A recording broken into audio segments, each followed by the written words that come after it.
pulled up to the front of the entrance to the Garden Palace. You can see the steps with the velvet carpet rolled out, and through your dark tinted windows, there's just a flashing of light bulbs from reporters clamoring to be able to get a statement. And beyond them, you can see a silhouette of the easily identifiable prince, just waiting patiently at the entrance to the exterior garden palace. At, uh, Between you and him is a retinue of media. The decision on who's going to face them first to try and give some sort of statement. Will it be the whole group, or will one speak while the others make a quick beeline towards Prince? Is up to you.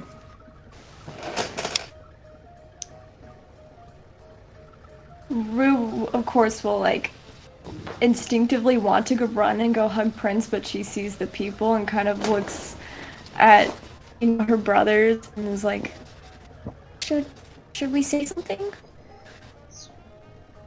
Probably for the best. Yeah, Zell's kind of skins and puts on a face because doesn't want to see like he's exasperated because it's gonna work. Kind of looks to Rue.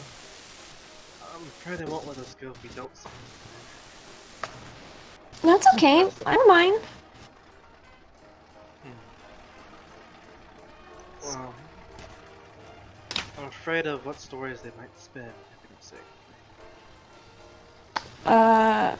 anything. Rue will kind of take a few steps towards the crowd of people and then look back to see if anyone's following behind her, but then she'll just keep walking and approach them. Okay, Hanu's gonna follow and, pat you on the shoulder supportingly. Test guidance, Sonya. Okay. As you open up the doors, there's some Lions Guard around, dressed in their gleaming golden armor, shoulder pauldrons wrought to look like lions' faces, and red capes flowing behind them. They keep the media from getting too close, but as the rest of you who don't wish to make statements to the press walk on by, they flash bulbs shining in your eyes.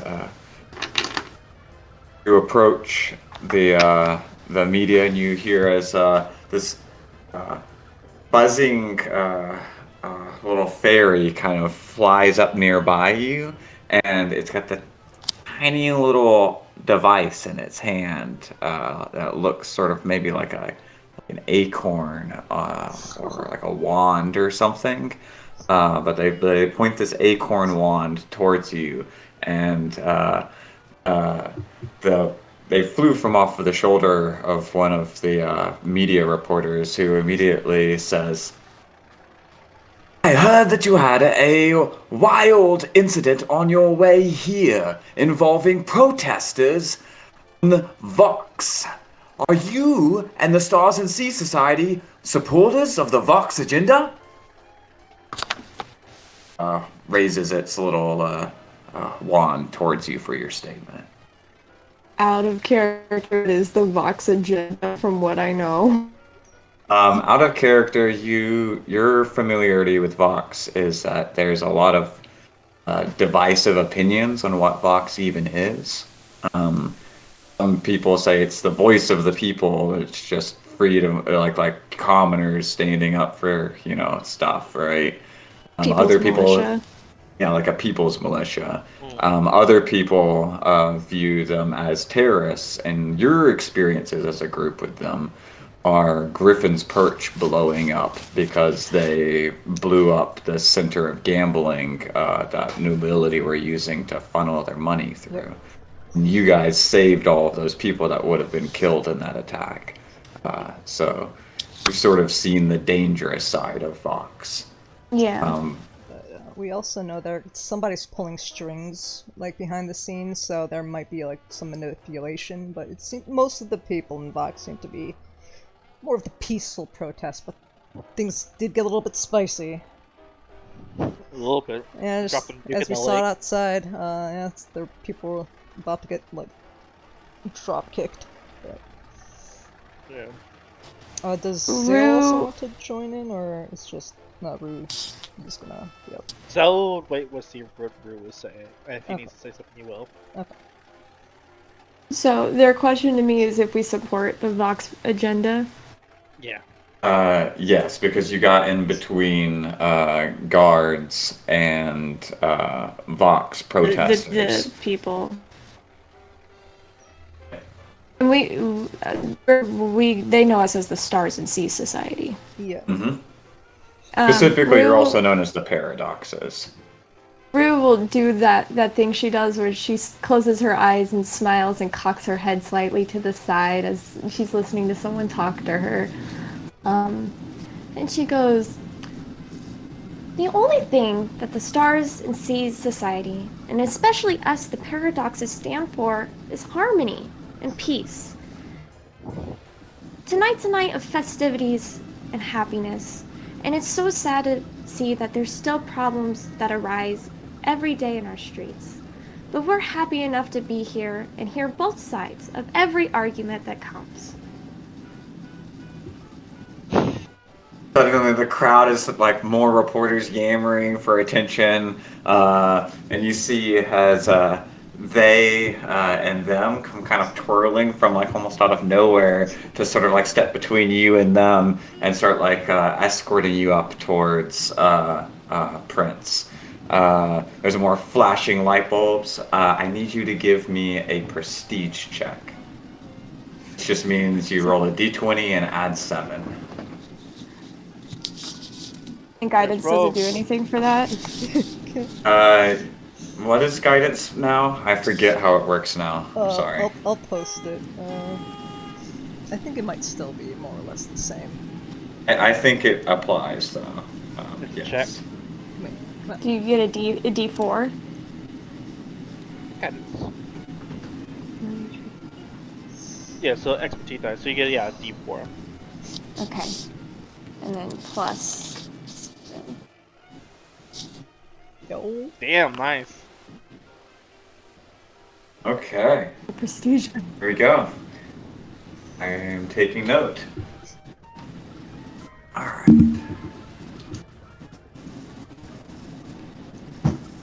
She'll as they're like turning away from them and they're still calling out to the little fairy that came up to Rue, she'll go, "You look lovely tonight."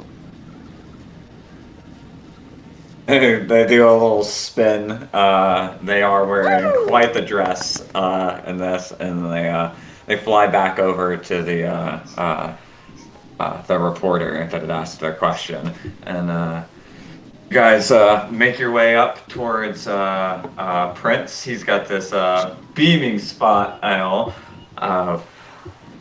I couldn't have written that better myself. You lot just can't sure help that's not yourselves, true. though. Oh, you're so kind. Oh, my favorite adventurers. Good evening, Prince. So can bow. Rue's just gonna like hug him because she's invasive like that.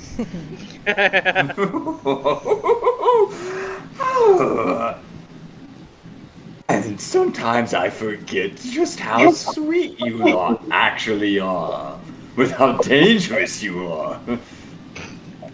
"I'm not dangerous, silly." And she'll like whip his nose. Leaf is Dangerous of melting me to the core. gonna like show him her bejeweled pants and be like, "You like my pants? I tried really hard." They are certainly characteristic of you. I thought so too. They're wonderful. Thank you. So, are you lot nervous? Yeah, why would we? For bureaucracy and red tape. That sounds like. I mean, I'm normal certain stuff. you're used to swimming with sharks down in the Coterie Coast, but this is a completely different type of shark pit. Rawr. Swimming in unfamiliar waters could make most people nervous, but I guess I should expect such fearlessness from you lot. Yeah, just keep a calm head, stay true to ourselves, and we'll pull through. That is a wonderful way of looking at it. But whatever you do, just remember, you cannot leave until you've at least said hello to the Queen. That might take a little while, and some of these people are going to drive you crazy. But promise me that you won't get into any sort of mayhem. At least not without consulting me first. Shoot. Anna's like raising her hand. Rue raise her instantly hand. probably. Leaf is already distracted and just looking at people and like observing. Zelf kind of Yeah. gets that kind of look. We'll He do sees our your like best. wandering eye, and all of a sudden he sweeps up behind you, and like with a gesturing arm, like Willy Wonka presenting the chocolate factory to you, he just waves across all of these gathered people who are waiting to also be taken into the proper palace. There's clearly sections here, and he goes, "Gaze upon the jewels of Arvale. Don't you just wanna kick 'em?" Wait a second. She points to Leaf's pants. You have jewels on your pants and kicking? Oh my gosh, you are dressed up specifically for this event. Yeah, Right yeah. on feet. There was a lot of fun.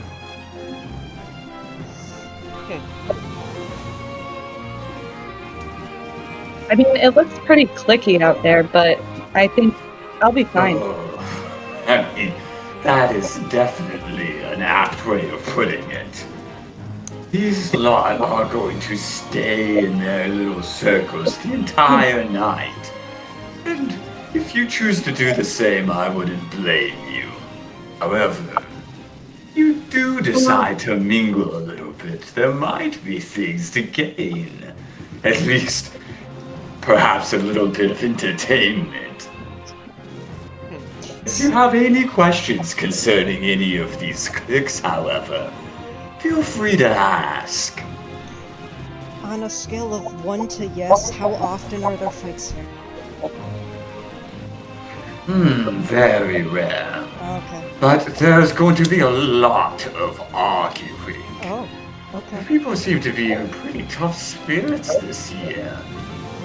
It's like they've forgotten that it was a holiday. I think I might go around and spread some good cheer. Yeah. Lot, That's a keep an great eye idea. out for me. Let's go Yeah. and make everybody feel better.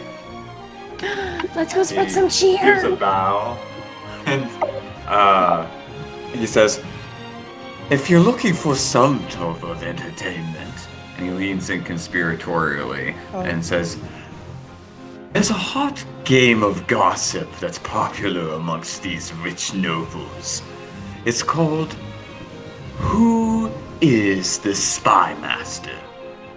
You see, there's a dirty little secret that nobody actually knows who Arvale's Spy Master really is.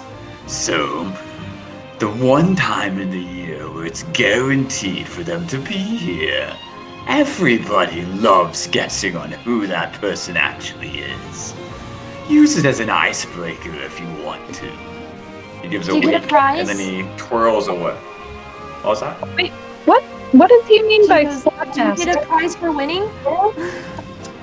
Oh, only the envy of the entire court, and perhaps the the dismay of a particular spy master. Considering nobody's ever actually won this game, Uh-huh. it's mostly used to start conversation. But who knows? You guys are known for doing the impossible. If you find out, do let me know first. Okay. Leaf is gonna turn to the group and be like, alright, I don't really know what a spy master is, but we're gonna find it. For sure. We're gonna win. We're gonna win. You know what? Yeah, let's do it. Alright, group huddle, let's freaking go. Leaf is like, hands in. Oh, yeah, hand into. So in the meantime, it's kind of he haphazardly kind of puts his hand in, but then he kind of looks to Hanu, going like, "Yeah, like don't we already?" Never mind. He kind of just says as he puts his hand in. Leaf is gonna, without waiting for you guys, throw her hand up and be like, go team! Woo! Oh, for real! What's Spy Master? What am I looking for? Oh, Because, aren't I the Spy Master? Really? maybe. I mean, it's just somebody who is a master of disguise and intrigue, and is probably a potted plant, in my honest opinion. True. But, we'll see. Can Leaf look Can you check the plants? A little spy just master. from where she's at? Arthur kind of the grunt at the talks of spy masters and says, Avil Spy Master is the Crown's connection to the Thieves Guild. Sort of ambassador of crime.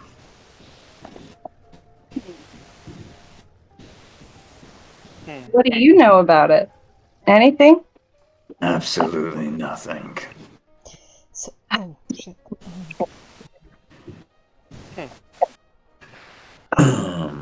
But if we're here to try to suss out some sort of spy master, that sounds like a lot more fun than talking to any of these nobles.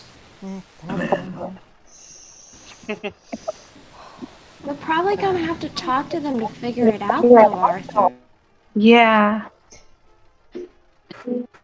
Okay, well, here's You do the talking, I'll do the watching. you need to, like, act really distant, so then people are really intrigued and approach you, and then you'd be like, oh, don't worry. I'm totally the spy master. That will hook 'em.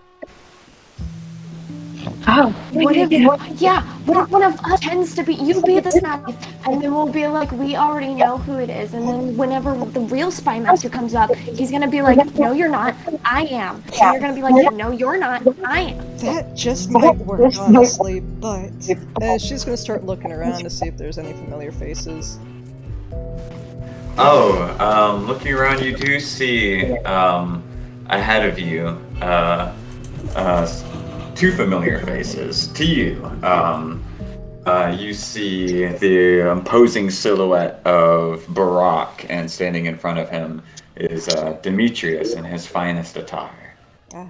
She's gonna point to them. Over there, I actually gotta introduce you guys. Wait, come on. And she's gonna wave really enthusiastically to Barak. alright. Hanu! I was hoping you would spot us over here. I wanted to approach, but Demetrius said it would be rude. Oh, Jip, you know, we were really in the zone, but no, we see you, don't worry. Come on. Gotta meet you, show you to everybody else, come on. You see, possibly the most heroic-looking person you have ever seen in your life. He stands about 6'5". Like, the guy looks like he should be about like part Goliath. Impressive Herculean musculature, and he's only really wearing like a sash and like a little bit of like a shoulder armor. But a big winning smile is the biggest part of his attire.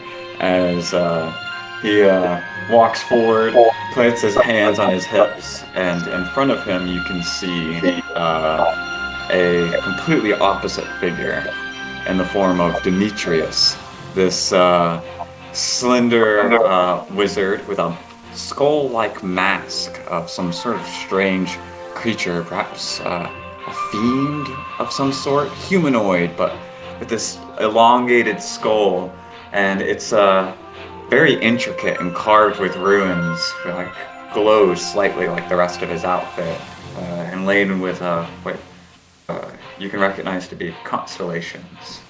And a second. I will show you what Demetrius looks like.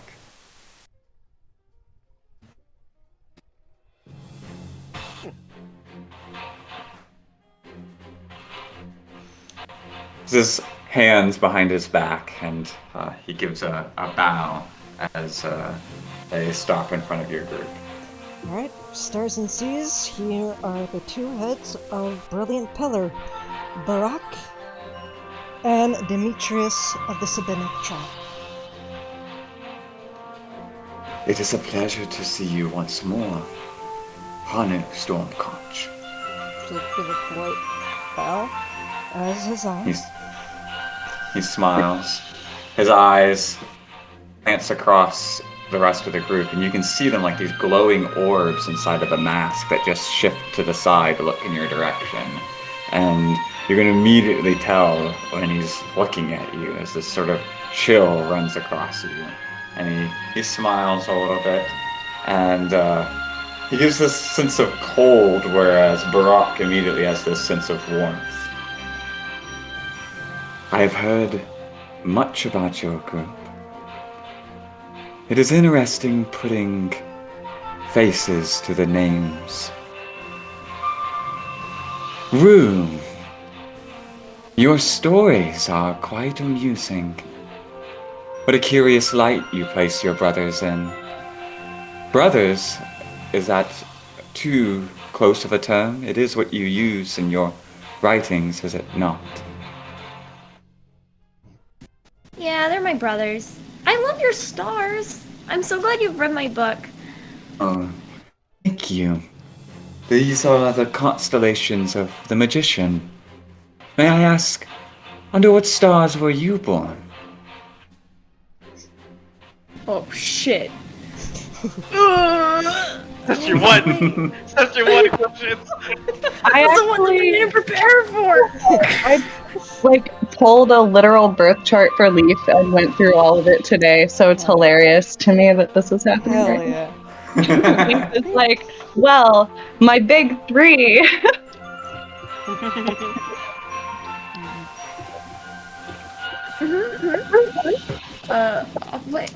Mine was actually another thing. Is this still like that chart Mm-hmm. where it's a priest? Fuck. You could be like, you'll find out in Series 3. You sent me a thingy that I have in a chat, and it's that Rue pink paper of goodness. Oh shit. Okay. I think I might It is in that, yes. find that out. Wait a second. My brain is Not too long I ago. remember Liv's. Liv's was the devil in Yes. Temperance. Ruse was. It was High Priestess on the day that I was received. Yeah. Yeah. But that's what she thinks goes by. She'll say that.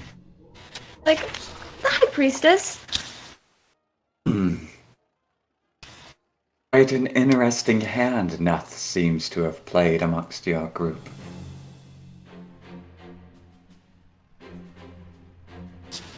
I suspect that following you through this party will show quite a lively bit of intrigue. I mean, yeah, nothing is the best, honestly. Nothing like Oh, there you go. Gives you a little, ruffles your hair at that pun. Yeah, Elcott smiles at her.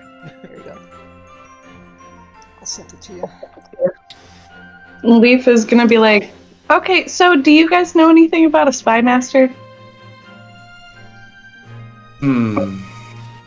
No, and they are very, very, say, secretive to outsiders, especially on this particular question. Who would have thought? I suspect that an Arvalian, or one that could pass as one, might get more answers from others, more clues. Alas, when it comes to us, we do not pass as locals in any regard. So, they don't say much to us. Are you interested in finding the Spy Master this year? Yeah, I mean, it sounds more fun than mooching around with these clicky people. I couldn't agree Yeah. more, but here we are. Speaking of these clicky people, Rock? Oh, yes, of course. Well, we must go off and make appearances. The problem of becoming too famous, I'm sure you are starting to understand. I saw those reporters outside took quite a liking to you. Anyways, have a wonderful day. I hope I see you once more, perhaps on the dance floor. Ha! Before he leaves, Hanu's gonna like drop all sense of formalities, arcane muscle, and just like give him a big ol' hug and try to lift him up. Oh! After that, I'll see you later, okay? I've been working on what you told me before. Yes, it's all from the core. Yes, exactly. And then as he drops him down and gives him a big old pat on the shoulder, he's gonna very stoically look over to Demetrius. I did find some curious information that I wish to at least discuss with you and see what it's about whenever you have a moment free. Doesn't need to be today, this week, but would like to converse with you. You seek me out later on in the night. You're still young. Gives a nod, of course. And they walk off as one of the stewards steps forward to guide them towards the door. Guys have a little bit longer to linger before one of the stewards will come. And you looking around, you've noticed that people are waiting until one of the stewards comes out with a scroll and has called their names. Someone came by when you first came through and wrote your names on a scroll when you came in, taking your invitations as you entered. So they're expecting anybody who's going to be here, and you guys are on the list, and thus they are marked that you are here, and will eventually call your name. Just have a little bit of time before then, though. So Yeah.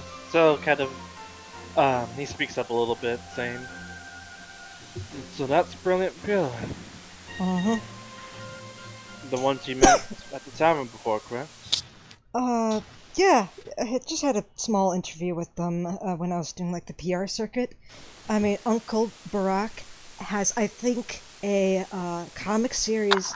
No, yeah, we were hiring the artist to be a part of our, Seahorse Productions. Yeah, I remember. Okay, yeah. And I can't believe that he actually knows you guys by name. I've been reading his comics since I was little.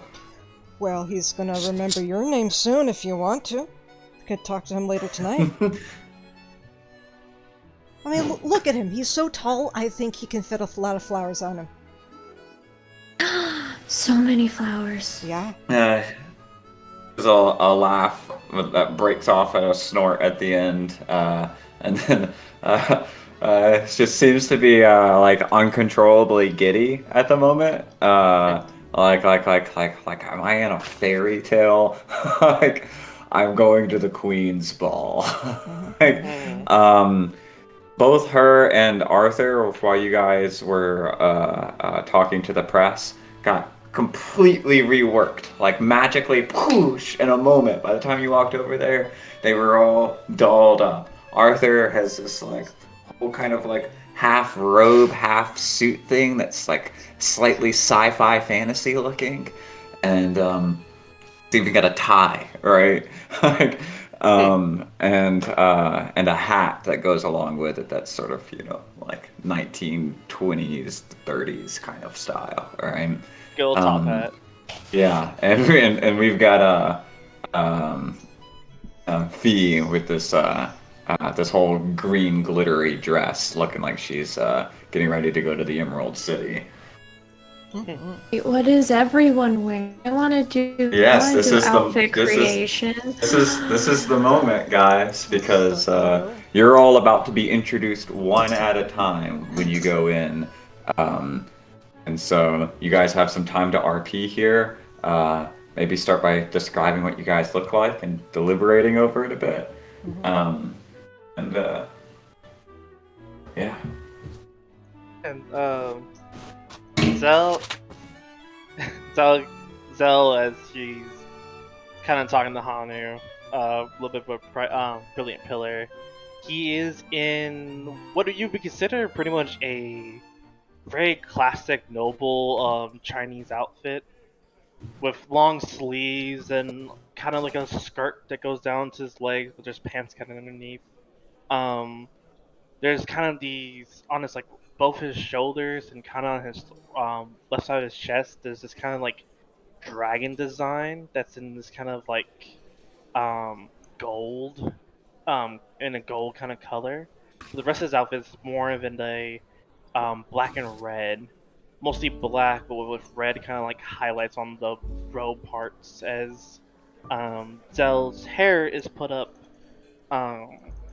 in a kind of ponytail, his long hair, in a ponytail with a little bit of looks like a you would say a hairpin, but it has a little kind of like crown on top of it.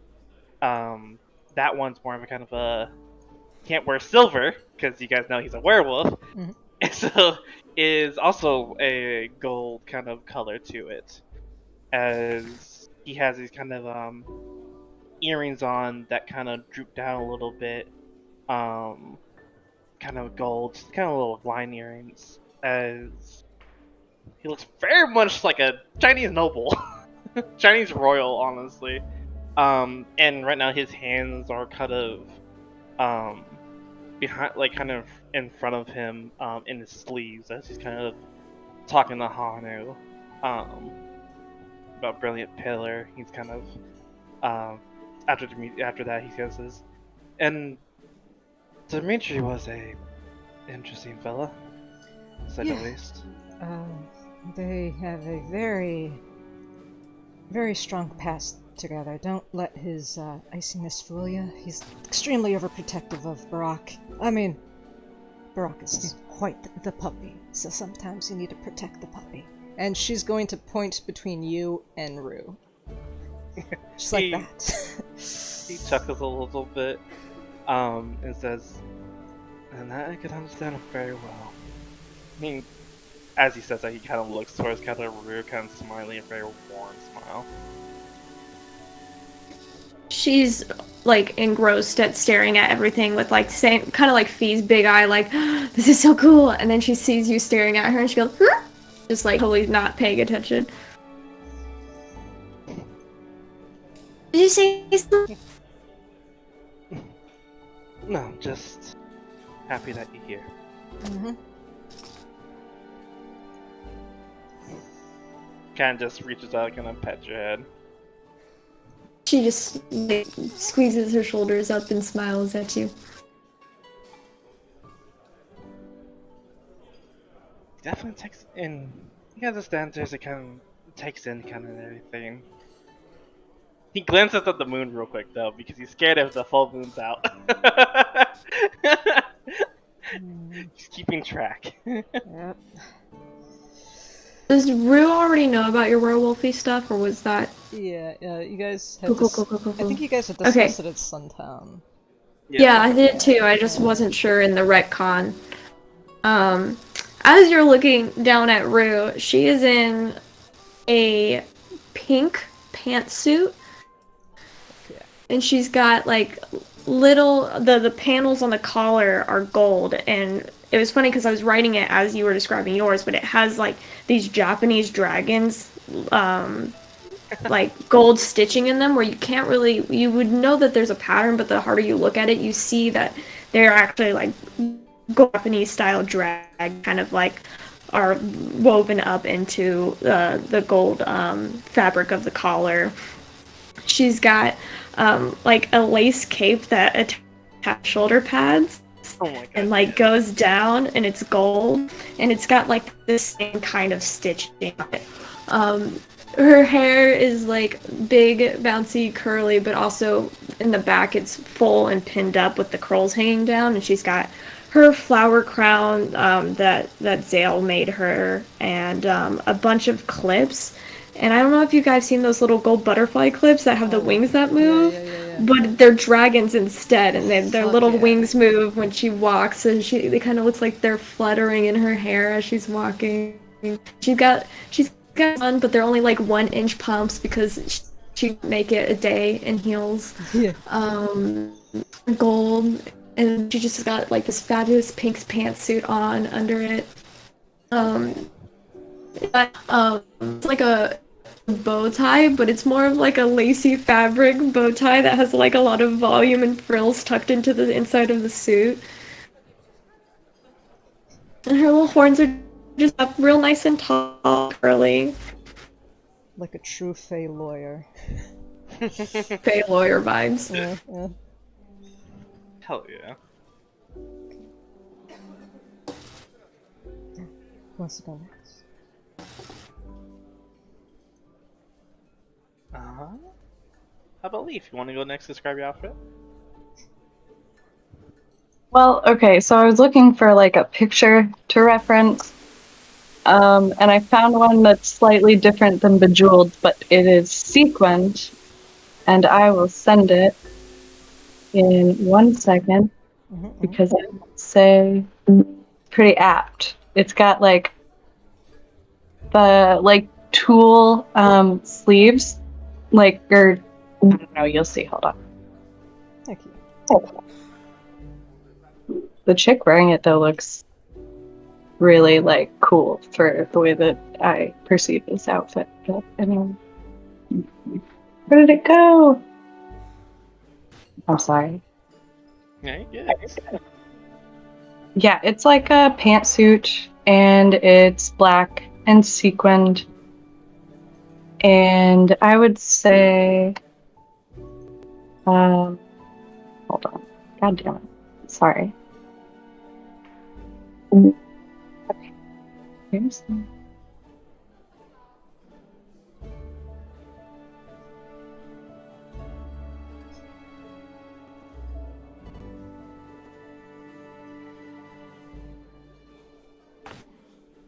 Oh, shit.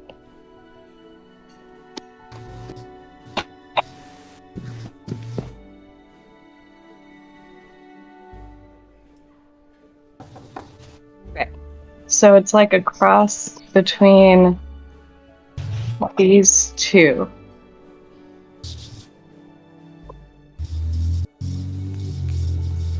Yo. Love it. 10 out of 10. Fuck yeah. Oh, hell yeah. That was worth the wait. But she looks shiny and I'm proud of it. Hell yeah. You are a gemstone. Yeah. Thank you. Hell yeah. At times, just because Leaf and Rue, both are really bubbly and excited, Rue will, lace her arm between Leaf's whenever they, run off to go somewhere. Both flying and shit. I think I'll She's- go last.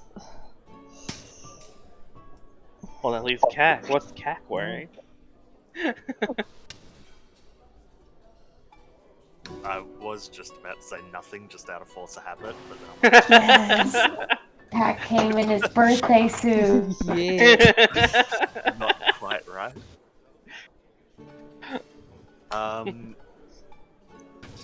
Well, Cax is very simple and boring because he is a simple, boring boy when it comes to clothes because he gives no fucks. Yeah. Exactly. He's just wearing a simple suit that looks more or less like that. Colors and all. Nice.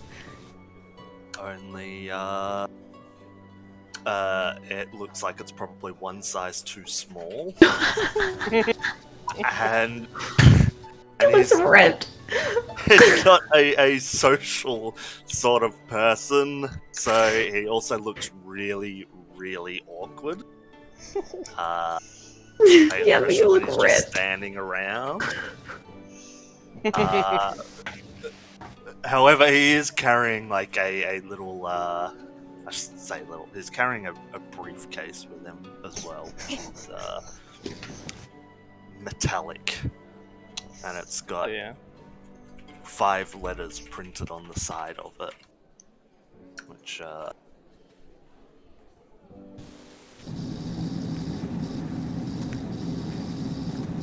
Oh, yes! Oh my god, Steve. Oh my god, yes. Horrors.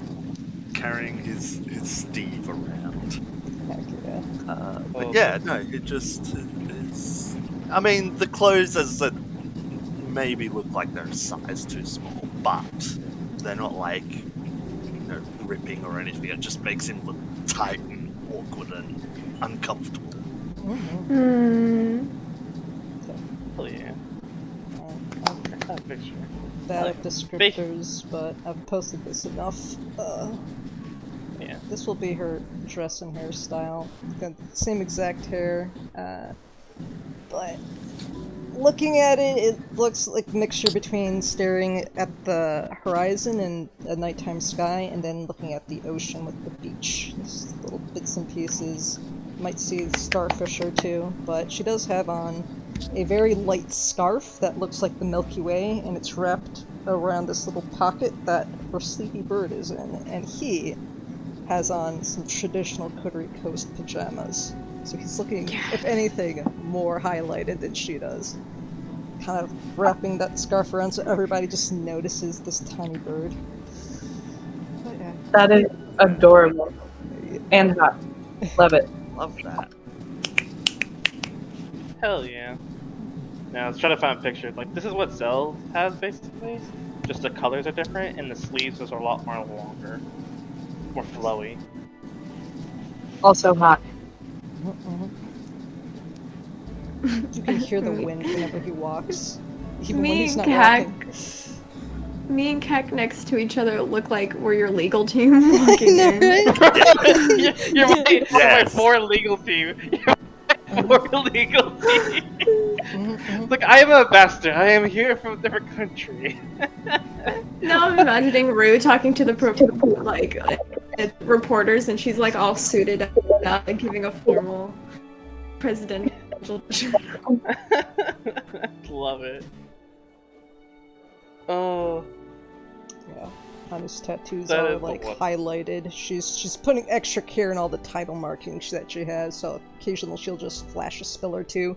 Make all of her tattoos light up a very warm teal color. Nice. She I love legitimately highlights her tattoos. That's what they do. they glow in the dark. Yeah, just a brief, warm glow.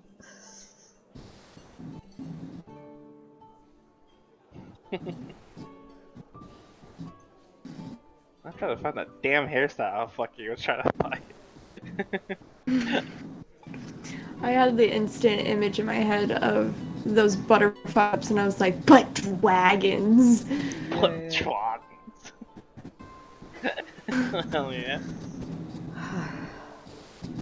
I like how you have Chinese dragons and I have Japanese dragons. Yeah, I know. It's like, that was a funny thing. I was amused by that. Mhm.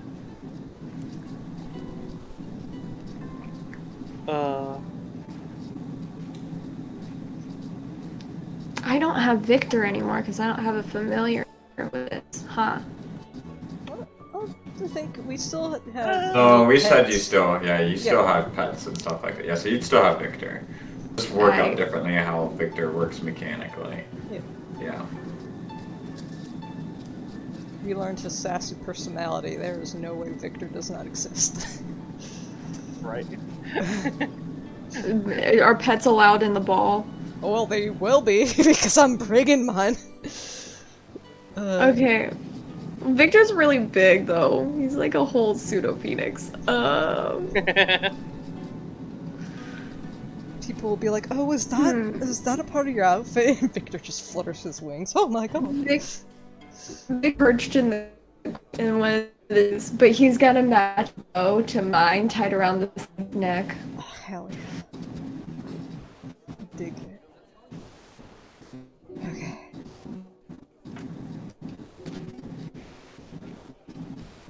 Okay. And it's just gonna fiddle around with Hanua Maka's pajamas, so the little coral-inspired hoodie is just pulled up, so it fits snug. I want to be down here. So cozy. Alright.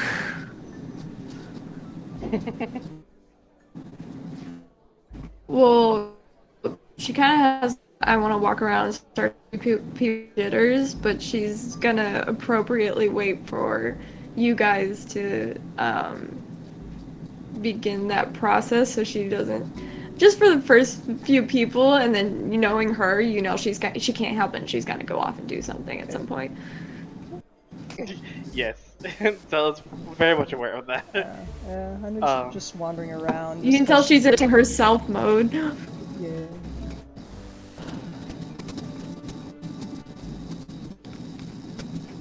Placing extra attention on any bushes that seem out of the ordinary or not native to this region. I was just wandering around. Puts his hairstyle. I was like, where was this thing? Oh, there it is. Is it longer than that though, or is it like that? It's tied up a lot in the bun. Oh, okay, so you got a nice solid bun going on. Nice solid bun. But he has to go his K-pop thing because he did do that whole show and everything, so he has to look the part too.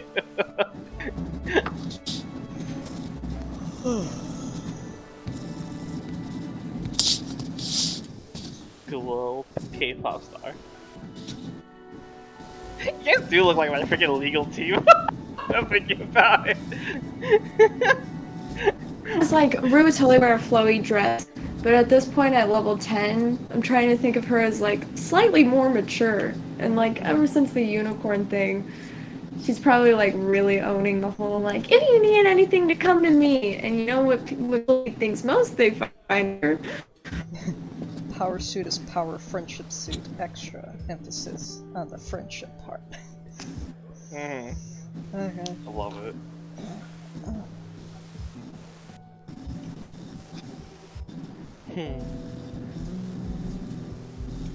Yeah, Zell's kind of, they're waiting for the invitation. So just kind of, he's just kind of looking around, taking in kind of everybody that's not been called so far. Just kind of making a mental list, still to speak. Yeah.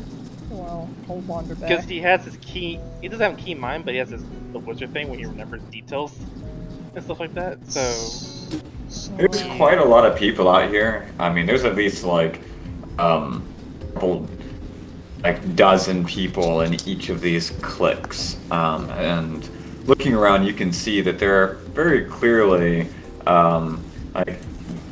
like the 4 quadrants out of all of this. You guys were down in sort of like one of them, but the other 3 sections of this garden are all dominated by these factions, and where you're standing is where most of the outsiders, you know, foreign dignitaries and stuff like that, are all at.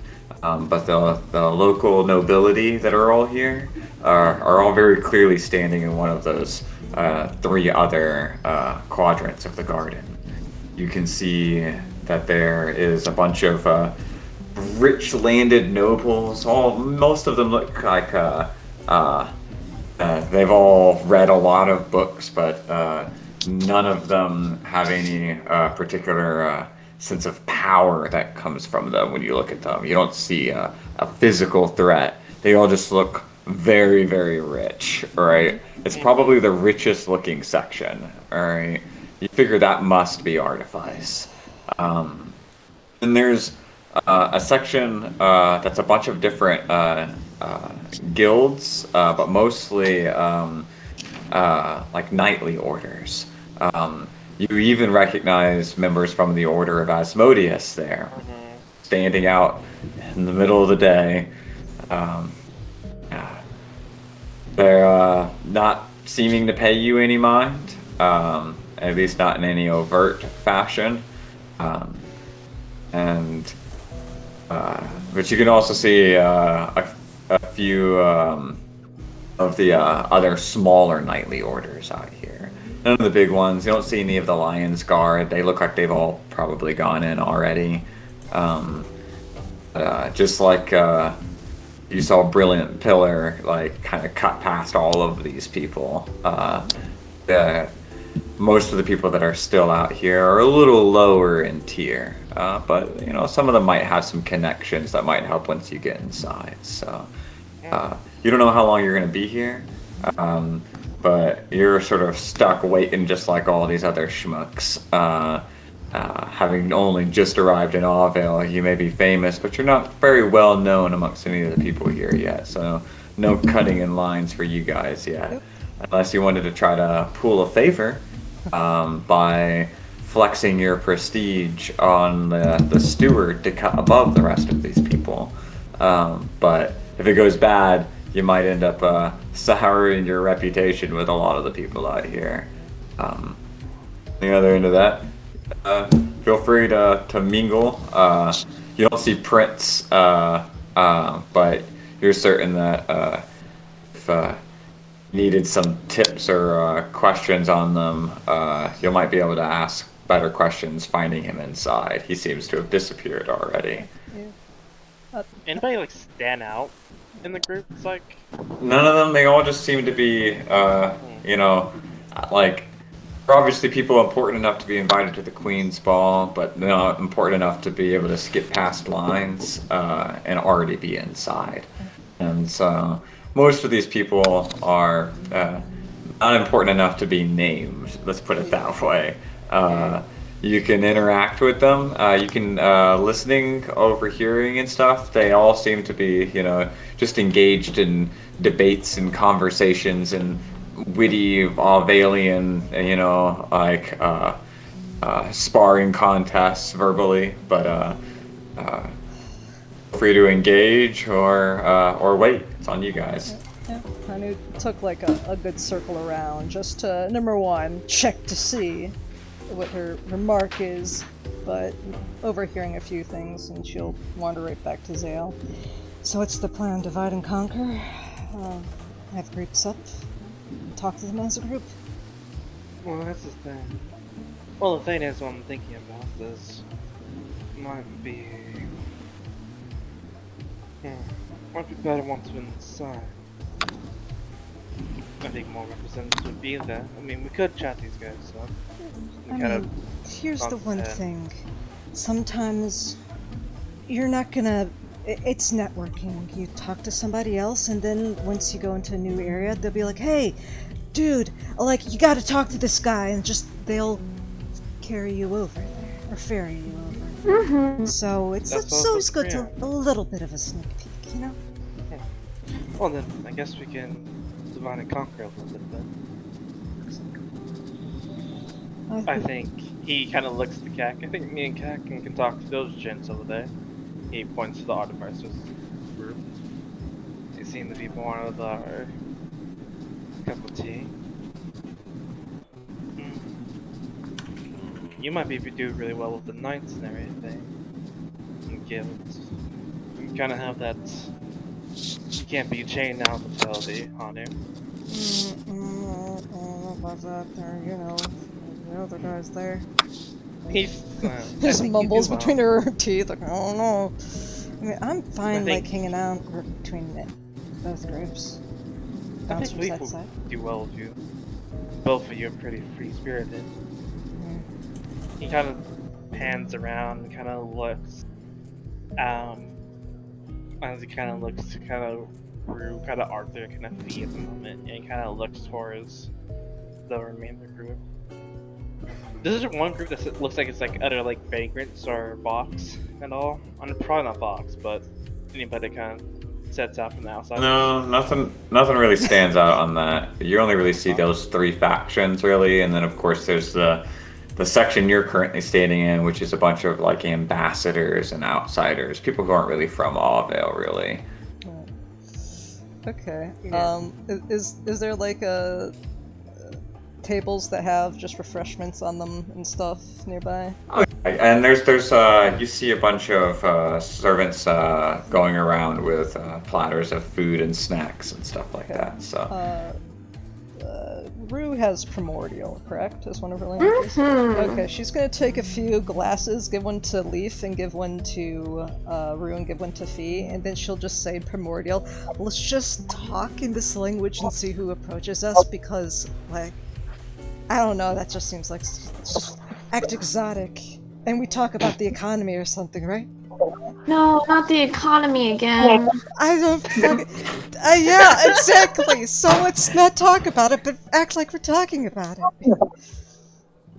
So confused because he does not speak primordial. We're just... he speaks awkward. He speaks awkward. So it's like he hears stutter bits in there. Yeah, we're switching between the two because we know, like, Leaf, we're putting a little bit Orin in there, a little bit of Aqua and shit. Like, I don't know that I speak primordial. Do I? Like, you're a Genasi. oh, dope. Okay, Yeah. then yeah, we're doing so that. We're just like switching between water and air. Rue sarcastically goes, I love the economy. You know what I love more? Those little tiny sandwiches that are like the little things? Yeah, let's go find some. Okay, yeah. Finger food. Finger food. Yeah, let's go. We're just like dragging Fee along with us. Yeah, Del kind of chuckles at that. He kind of looks at the cat. Oh, should we go introduce ourselves to that plucking group over there, cat?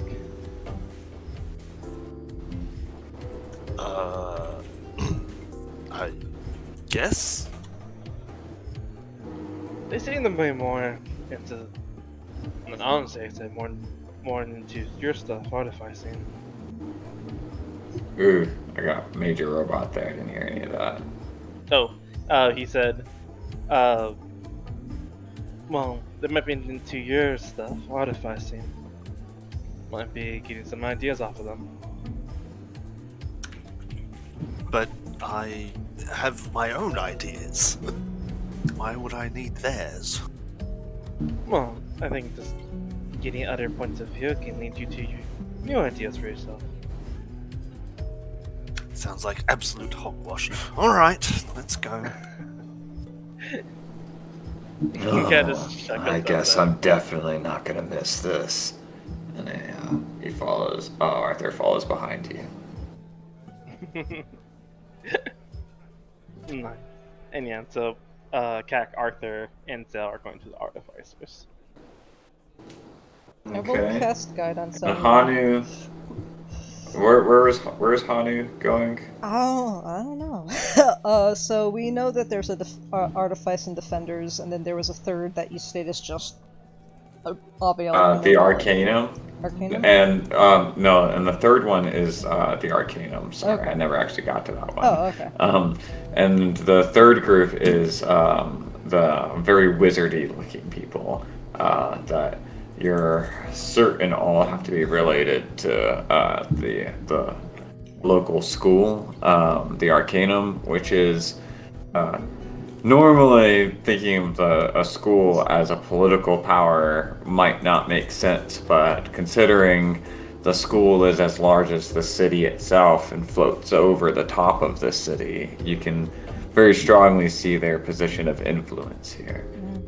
And they're also one of the most numerous people you see. There's a whole yammering crowd of people talking about magic, and in a very smart, I study this sort of way. Okay, so there might be a recall a little bit, because Zell might be like, in that case, he looks over there, I mean, like, might be good and choose over there too. As you Arthur. just drop Kak off, you just leave. Yeah, basically, like, he kind of like lets Cat keep going forward, because he knows Cat will he kind of just once he's on the mission, he kind of dropped back to Arthur. Cat goes to like say something, and then Arthur is just like, no, he's already gone. Yes. As he was like abandoned in the middle of this section of the party. Yeah, he just goes to Arthur, watch Cac, as he kind of dips out a little bit and heads over to the cranium. Okay, well, I was just looking between the two. I might be able to, like, converse with some of the defenders, but then look at these guys. They're just having all this magic. Which group, guys? And just bouncing, kind of scale-like motion with their hands. Brooklyn, Sarah. We were muted. You guys had a private conversation. Rue will always pick the group that looks fancier. We're dividing and conquering, right? Yeah.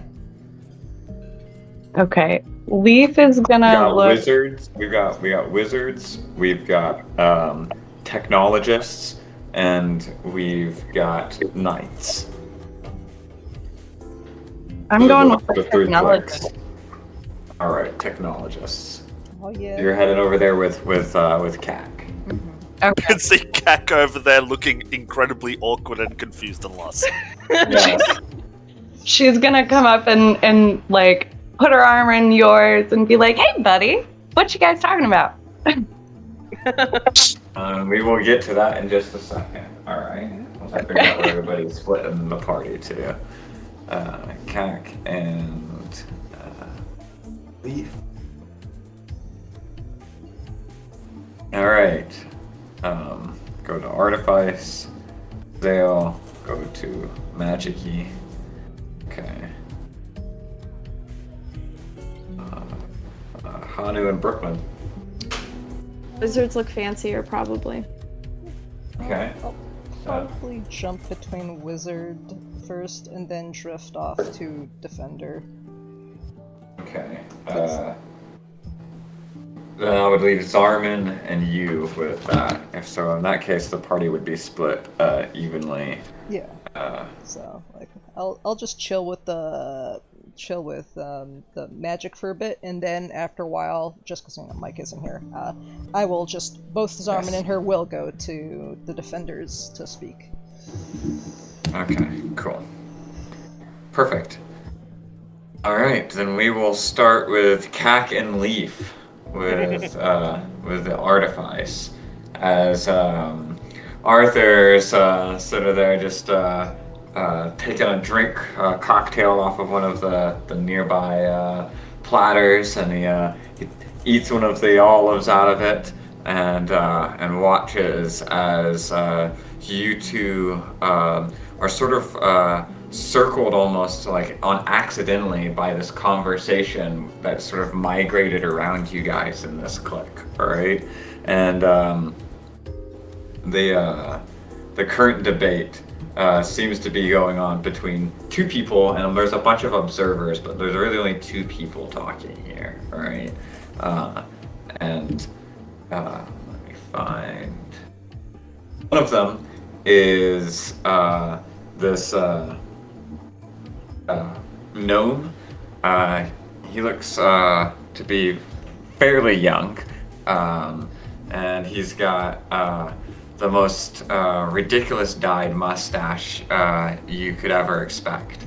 And the other one is a human woman, about 50 years old or so, gray hair pulled back in a bonnet and a very kind of stern expression.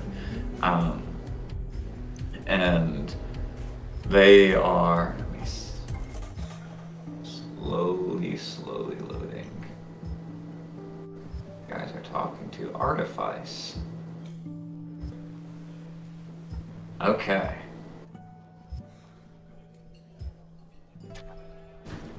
The question here seems to be, does wealth equal responsibility or reward?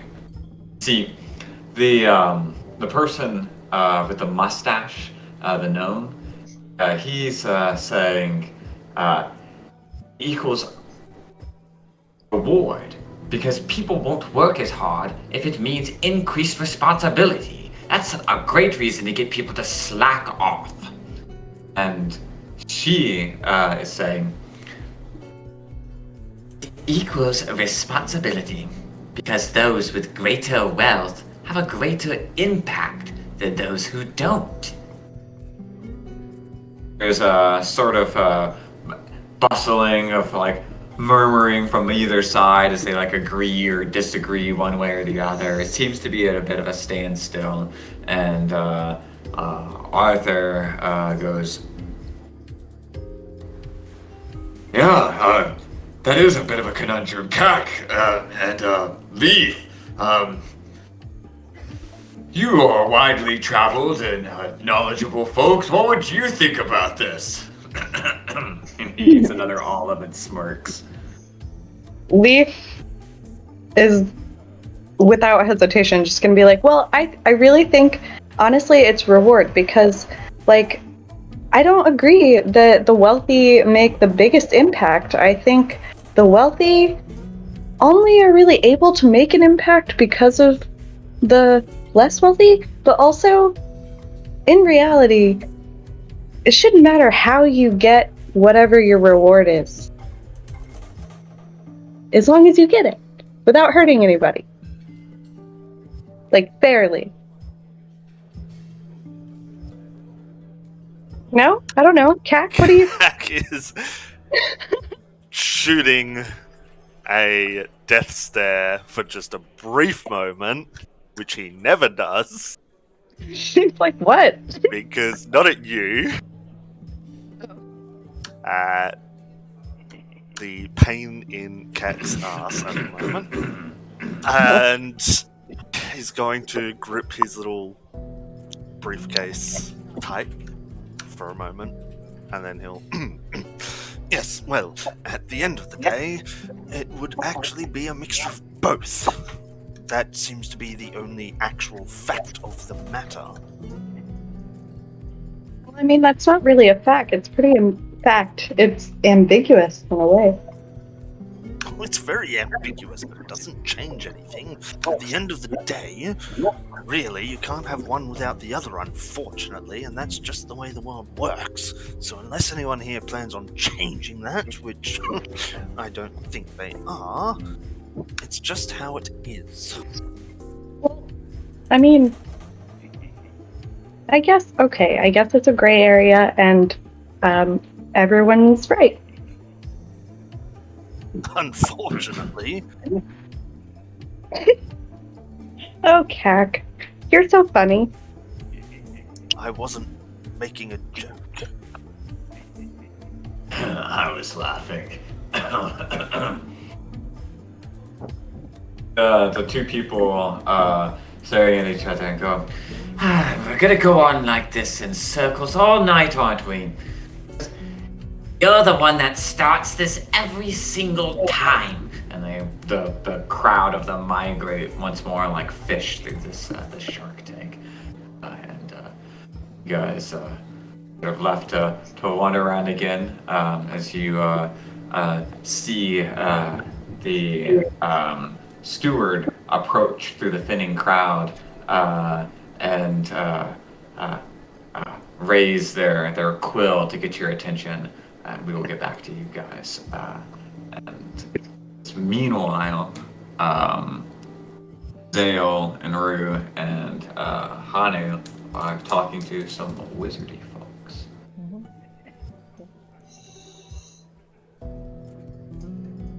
Hanu is positioned to branch off a little bit into the conversation, but she's there, and she gives you some body guidance. I don't know.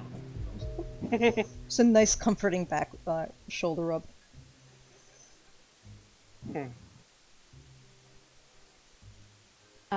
As Rue walks up, she'll just, grab her cape, because she doesn't have a skirt on, and grab it on either side and do a little curtsy and, bow her head a little bit and then stand back up and be like, "You guys look fabulous!" There's a lot of oohs and ahs and sharings of compliments. Avalians love their compliments, and especially when the fact that Avalians use magic for the height of their fashion, which by turn means that those with better magic are thus more fashionable. And at least in the Avalian aesthetic. So they're very happy to receive compliments and share them back and forth.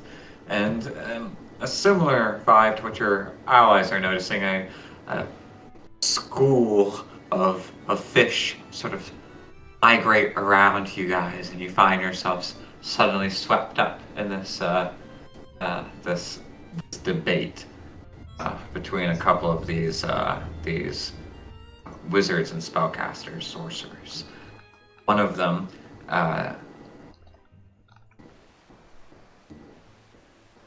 is this looks to be an elven woman who is got a distinct sort of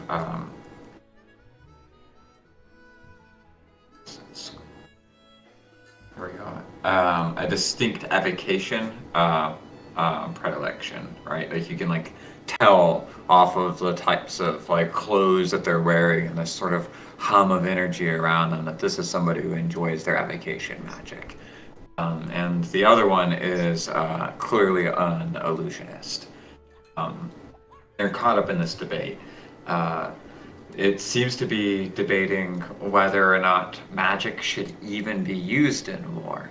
There's a lot of conversation on the fact that with Yellum using modern technology in order to present warfare, that perhaps war should be the product of industry and artifice, and that magic should have nothing to do with it and should be more associated with things like the arts and healing and things that are more constructive rather than destructive. The evocation elf is of the mindset that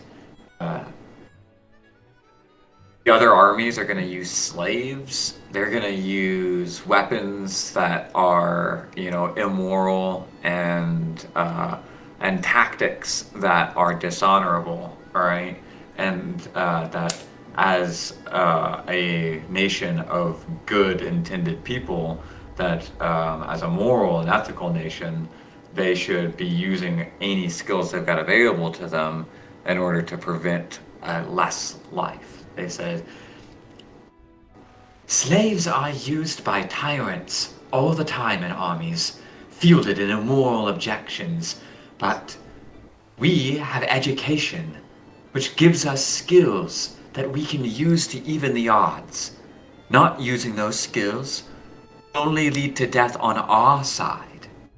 That worth it? And on the other end, the illusionist says,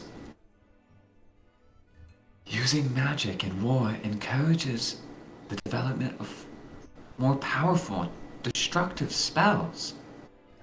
There are far more evocation spells that destroy than those that heal. Is that not proof enough? I think on one That side point of in the time. equation, eventually technology will become as destructive, if not more, than magic. But at least with magic you can defend, create more spells as barriers, and to heal better. Eventually, both sides will be underhanded, but once you start restricting one thing, it's going to be used no matter what.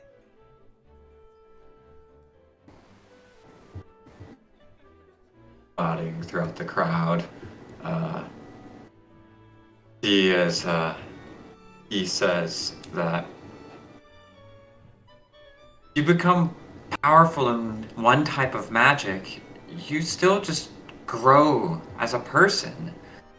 If you decide that you want to become a different type of person, that magic doesn't disappear, it just changes with you, right?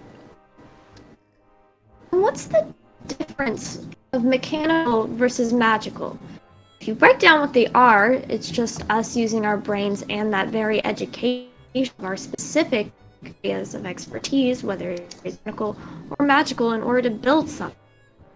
And once it's been thought of and written down, once it's been created, so the process of creation construction within itself.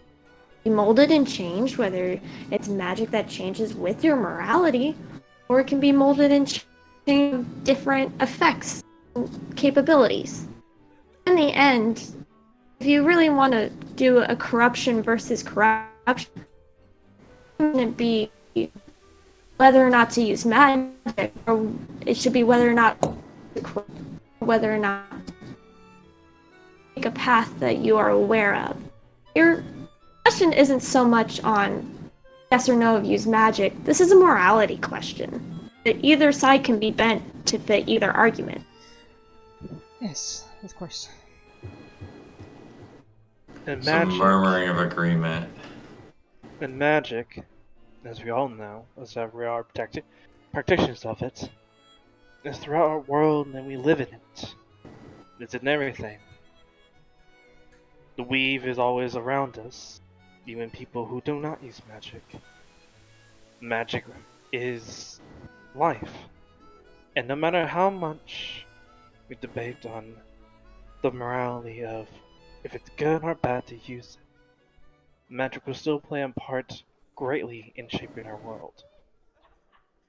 More often and more often than not, magic would influence greatly technology as well. Just every one of us, and kind of looks kind of to everybody, every one of us has a responsibility. We who practice magic, we who harness the weave, have a responsibility to choose, as my sister has said, a path. Some may lead to destruction, some may lead to creation. But it is up to you, the individual, to choose your own path and to find the answers that you seek. And that's why we all are wizards and sorcerers, are we not? We search for answers, for solutions, for ways to fix a problem, or to make it better. You can't fix everything by only linking magic to things that heal. Just because you use negative and create a positive in order to counter it doesn't mean that the issue will actually ever be solved that way. You're just making a counterbalance. Issue's still there.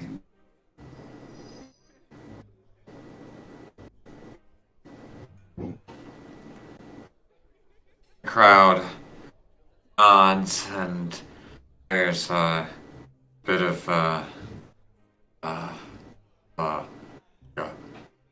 a huzzah from a couple of people in the back as you hear them say a chant, like a cry. It's a bit of a battle chant, battle cry of sorts, but like it's very huzzah sounding if you're not of don't speak off alien Elvish. But it's essentially praise our magic knights is what it means, and because with that the crowd kind of parts from around you, and as the school continues on its path, you see that there's somebody there with a quill and a scroll waiting for you. Probably at this point, Zorman and I just drift away to the defenders. Yeah, and that last little portion of it, yeah, you during when the crowd was sort of like huzzahing and moving on things like that, you guys actually ended up being like right next to the section where the knights were at, and a couple of them also rallied out that same call, right, echoing it. I guess there's a shared sentiment between Protectors and Arcanum, essentially, when it comes to the Magic Knights. And you see as a group of these knights, two different orders. One of them that's very very kind of like Italian sounding accent, and the other one with this very Frenchish sounding accent. Two sort of cultural paradigms between East and Western Arvale. And you hear from them that they also seem to be caught up in the sort of theme of the war. In this case, question is duty or compassion more important in a night? One of them saying, duty is the most important, because villains are not compassionate, and it is the steadfastness of order that will prevent crime from being more common. The other one says, compassion is the most important, because without it you can see villains where there are none. The lack of it creates more villains yet. That is true. Sometimes when you think you are fighting and cutting off the head of one Hydra, another appears, because nobody stopped and listened to see where the problem arose. The other side they go, yes, that is all fine and well, but sometimes our duty calls us to show restraint on our compassion. And if we give whim to every act of emotion that we have, then we will look fallible and easily swayed. Though, I feel like... Lack of order can incur more crime. People believe that they might be able to get away with it. Why can't duty also entail compassion? I might be ignorant to the continent, but in the Coterie Coast, the Defenders, it's both. You defend your community, and the community defends you when you are in need. You can't Yes, say while I'm certain things are simpler in many ways in the Coterie Coast, unfortunately, there are many other barriers in Arvale. For example, as knightly orders, we are given our power by the Queen. We are not like other guilds. We are guilds established from noble family lines, and as such, by choosing to have a life of service rather than merely reaping our benefits and growing wine, we instead end up finding lives of honor. And because we have much more to give up, we are elevated to much higher standards of station and at the same time greater responsibility. This all comes from the crown. However, our duty comes first and foremost to the people, not the crown. The crown asks us to go to war now. We are asked by our duty not. After all, does not this group Vox claim that the people do not wish for this war? There are not protests in our streets? In fact, are you not accosted by that very same conflict on your way here? I believe I heard such a thing on my way in, did I not? I see no different. People need to be heard. But the most important Our thing... compassion is not here in question towards the people. Our compassion here is in question towards the war. See, we would like to fight in the war. We believe that if we do not, then our country will suffer. We believe that people and Vox are wholly misguided. And what if there was to, for instance, because it's happened throughout many countries in history, a civil war, and you find yourself fighting a brother, but who has the tyrant that they are trying to enlist their duty to?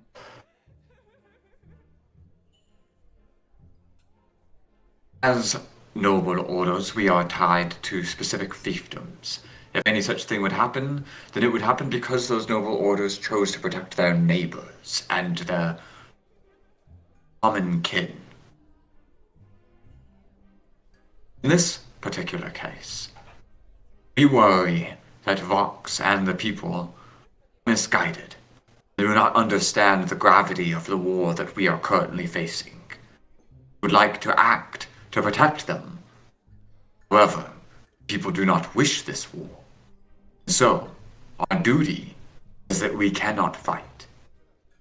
Compassion asks us to ignore our duty, protect those that do not know better. Who are we to determine who knows better? I feel like you're just really talking around in a circle without actually a point being there. I mean, I might be ignorant, because as I said, I'm from a different perspective, a different paradigm, but now you're stating your duty is to fellow nobles. Isn't that broad structure easily to be collapsed? You can't just have rigid structure. You need to have cushioning. You need to have some give, because once you bear too much on that load, it's going to crack unless there is something to displace all that pressure. Why can't that pressure, that displacement, occur through compassion, creating a stronger structure with both of them? There is no doubt that compassion is necessary in a knight. In fact, our oaths ask both duty and compassion. Current problem here is when they come in conflict with each other. How does one determine when duty is to be superseded? So is your duty to the people, or is the duty to your duty? You're sorry, I'm just really confused with this. As she, like, halfway plays up of, like, rubbing her forehead, looking very confused. I will say this. This is based off of personal history. There was issues in the Coterie Coast that weren't being listened to. People needed help. But in order to do so, somebody had to break the law in order to create a militia to save an island. And the island was saved, but they broke the law and had to be made example of. So someone placing both duty and compassion first and foremost were reprimanded because they didn't follow the rigid code. So, of course, maybe it was better for a whole island to just be wiped out.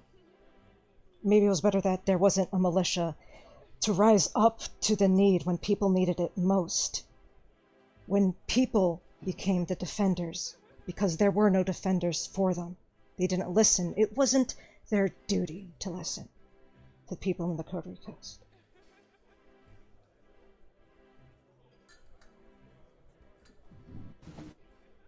That whole scenario just becomes lost to history. A faceless, nameless warrior who stood up in compassion and in duty got forgotten because it wasn't the code.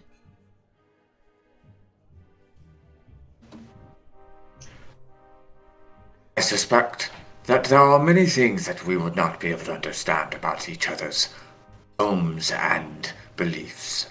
And that he gives a little salute, a little frustrated puff of his lips, and the argument kind of goes on. The one that had been voicing the whole emphasis on compassion side of it just looks at you and says, "Must understand there are years and years of traditions, and breaking tradition often comes with fear that you have personal agendas in this place. I see. I am on your side this, and I wish more people believed what you believed, so here's to hoping that that sentiment becomes more common." Right. Give you a nod, and they walk off. Alright. And then she will dramatically look out to the stars and be like, so this is what empty traditions amount to then. Empty prayers. Probably it. She just stares up at the sky to Takaroa. And the one on the scroll comes and collects you, and your whole group is gathered towards the entrance. There's a bridge that lowers down in this moment to let you across. So the bridge is like even up at this time, and you watch as it's lowering down to let your party go across it. As it does so, we are going to take a break. Okay. Gotcha. That was good, Hani. That was very, very It's good. just like, I'm feeling like I'm talking in a circle, guys. I don't know what's going on. Protectors. Yeah. They have Protect. a lot of pride. But who A are lot you of pride in there. protecting at this point? Yeah. Why? It's just. Did you No, Order. And it was the argument of essentially law and good, you know, of the lawful good, and they are all lawful good. When you're a protector, you are lawful good. And it's just more emphasis on which side are you flexing.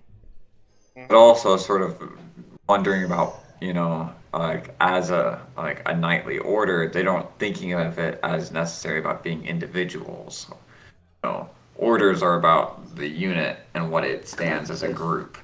And More of a the orders very are supposed to brotherhood represent order, right? And so when orders stop following their traditions, they become bands of marauders, right? Yeah. And so they only have their positions of authority and power because they're given it by the crown. Yeah. To help enforce order, right? So I brought up the Civil War thing as, okay, so what if you now have duty to another person, then who is the tyrant between the both of you? Those are all great statements for Vox. Yeah. So much for the protectors. Zarman, help me out, bro! That's why Zarm probably sprinkled in something. I'm just talking first and foremost because I'm here right now.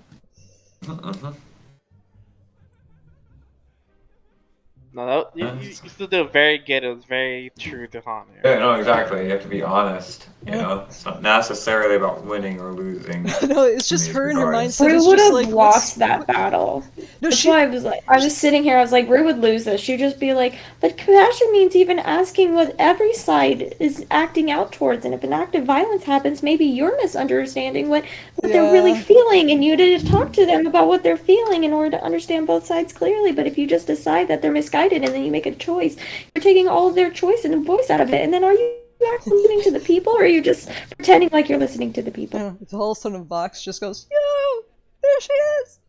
That's her back! But no, like, my whole thing with her is she was just like, I'm only seeing this in my, like, I can only make sense of this in the Coterie Coast, but I really don't know what's going on here, and I don't want to insult anybody. Like, oh. It was a very neutral statement. I think honestly all the conversation went really well, where it's very true to themselves, you know. Zell feels very much a responsibility when you use magic. You change the world. He had been, things that he's listened to Fridwin talk about. So it's like, when you do the world, magic plays a huge part in our lives, no matter if we restrict it or not. And technology, and since he has also a technological background as well, he's like, and technology will find a way.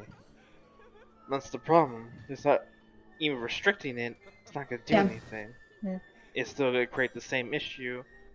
It's more of just now what you do with the morality of the person itself. Yeah, and that's kind of where Rue was, is like, I just had this one image of somebody starts a fire. Fire is lit. It continues to burn. You use magic water to put it out, but the problem's still there. Someone started a fire. Someone made the action and the choice to start a fire in response to something that they were feeling. And that's the problem, is restarting fires. What is it feeling that lets us have reactions and to act out? And build things to counteract that and negate it as an issue that you can visually see, but the issue is still rooted in someone, in something, in some organization, that there's a feeling of unsafety or a feeling of injustice, therefore they're going to create fires until they feel like someone's finally addressing them. But that's just her diplomatic side of like, you can just talk everything out. Very much that was the logic side being, is those who are those who have power and those who have knowledge are responsible for what they do with it, and then how they use it. Like just like the person, just like the guy who made that topic on our world, Gosh, nice. There's a responsibility with knowledge and magic. And And you can Yeah, go ahead.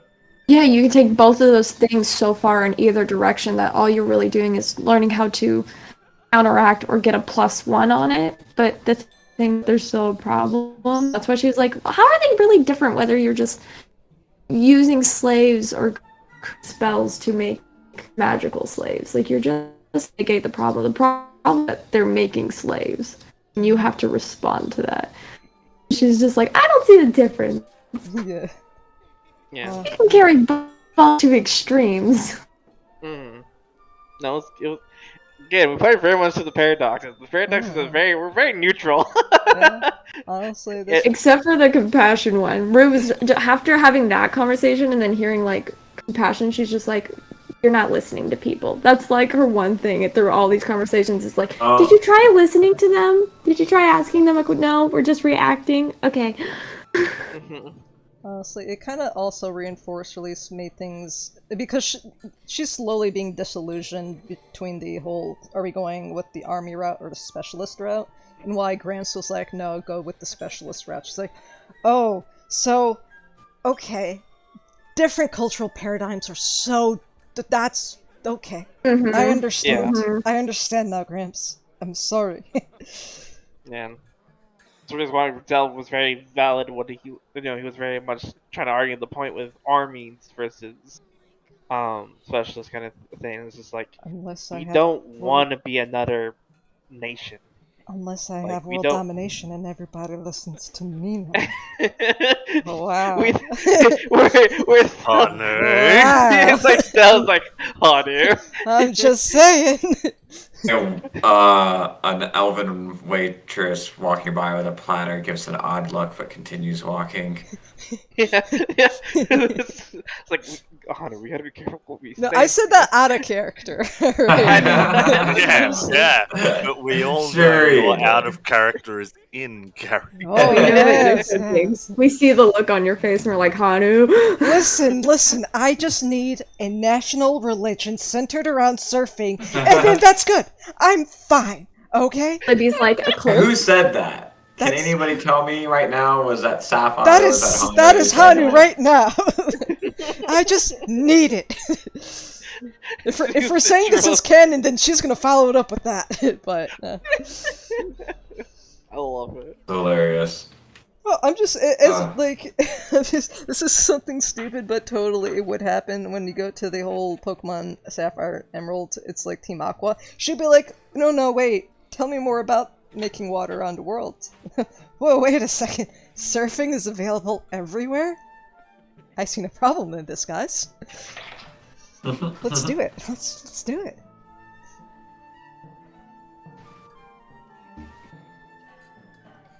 Oh man. I will state next time this is out of canon.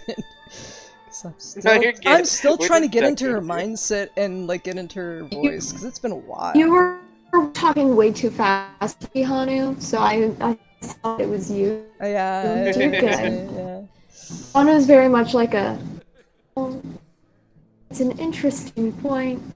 Have you, like that wise, slow talker, and then Sapphire's like, I'm gonna word vomit my opinion right now. Yes, let's fucking go. Good, true statement. Ah.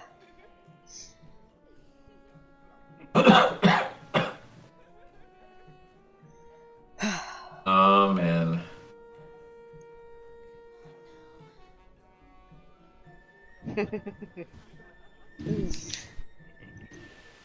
But yeah, I guess we could have like Mike send in his response to that. Yeah. Yeah, so then we can bounce it off. That's the benefit of it being the way it is. I can do that in retrospectively very easily. Because yeah, after that point, the guy's probably like, "Okay, I can't talk to you," and then Zarma would be like, "Well, wait a second," sliding into take over that part of the conversation. Okay. She wasn't gonna out her Gramps, but it's like, you guys totally gave Gramps the bad hand because he didn't follow your rules.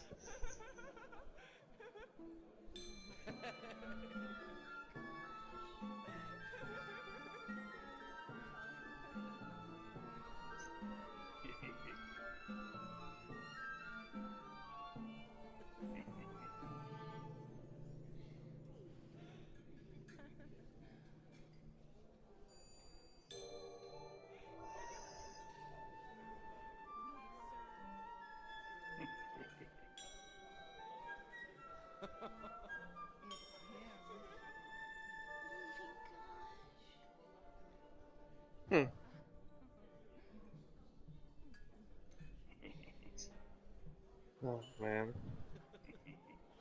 Cat cracked me up though. Crack and Leaf cat cracked the most, I think.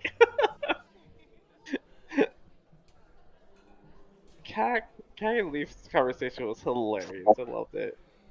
Honestly, I wanted to ask him about his mustache, but I didn't get a I chance. feel that. Welcome to Awvale. So many people have things wild like that.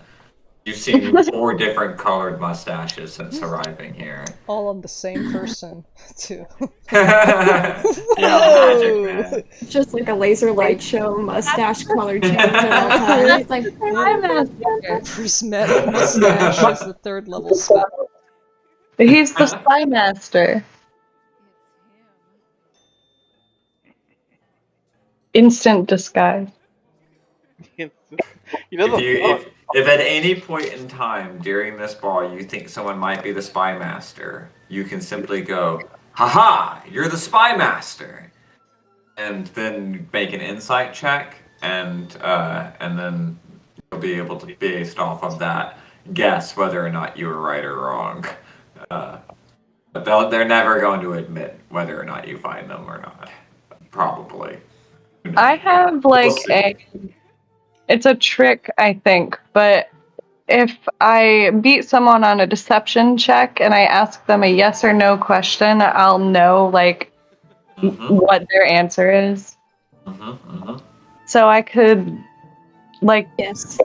Yeah. You can only do that a limited number of times, right?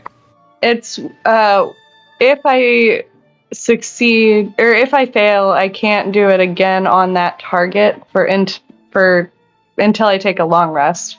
Gotcha. But it doesn't say anything about using it like on different targets. Cool. That's perfect. That's Okay. all I was wondering. Yeah. It's just like a little immune effect, basically. Like the vampires because vampires can just charm everybody. It's just you're immune to it after 24 hours if you succeed. But they just have a limited use of it. Yeah, I mean, if she looks around, does anything stand out to her? Or if she flies? Oh, Well, is there like a no-fly zone? Give me an investigation check. Yeah. Is there like a certain you cannot go behind above this height requirement, just in case? Oh, for flying? Yeah. No.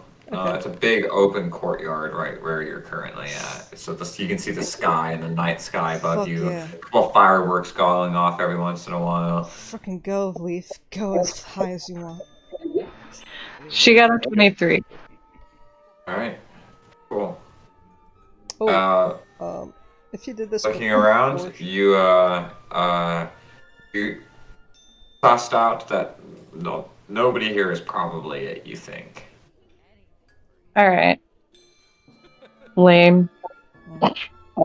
Hanu will be like, next time I'll give you a high five so you can be extra whatever you just did.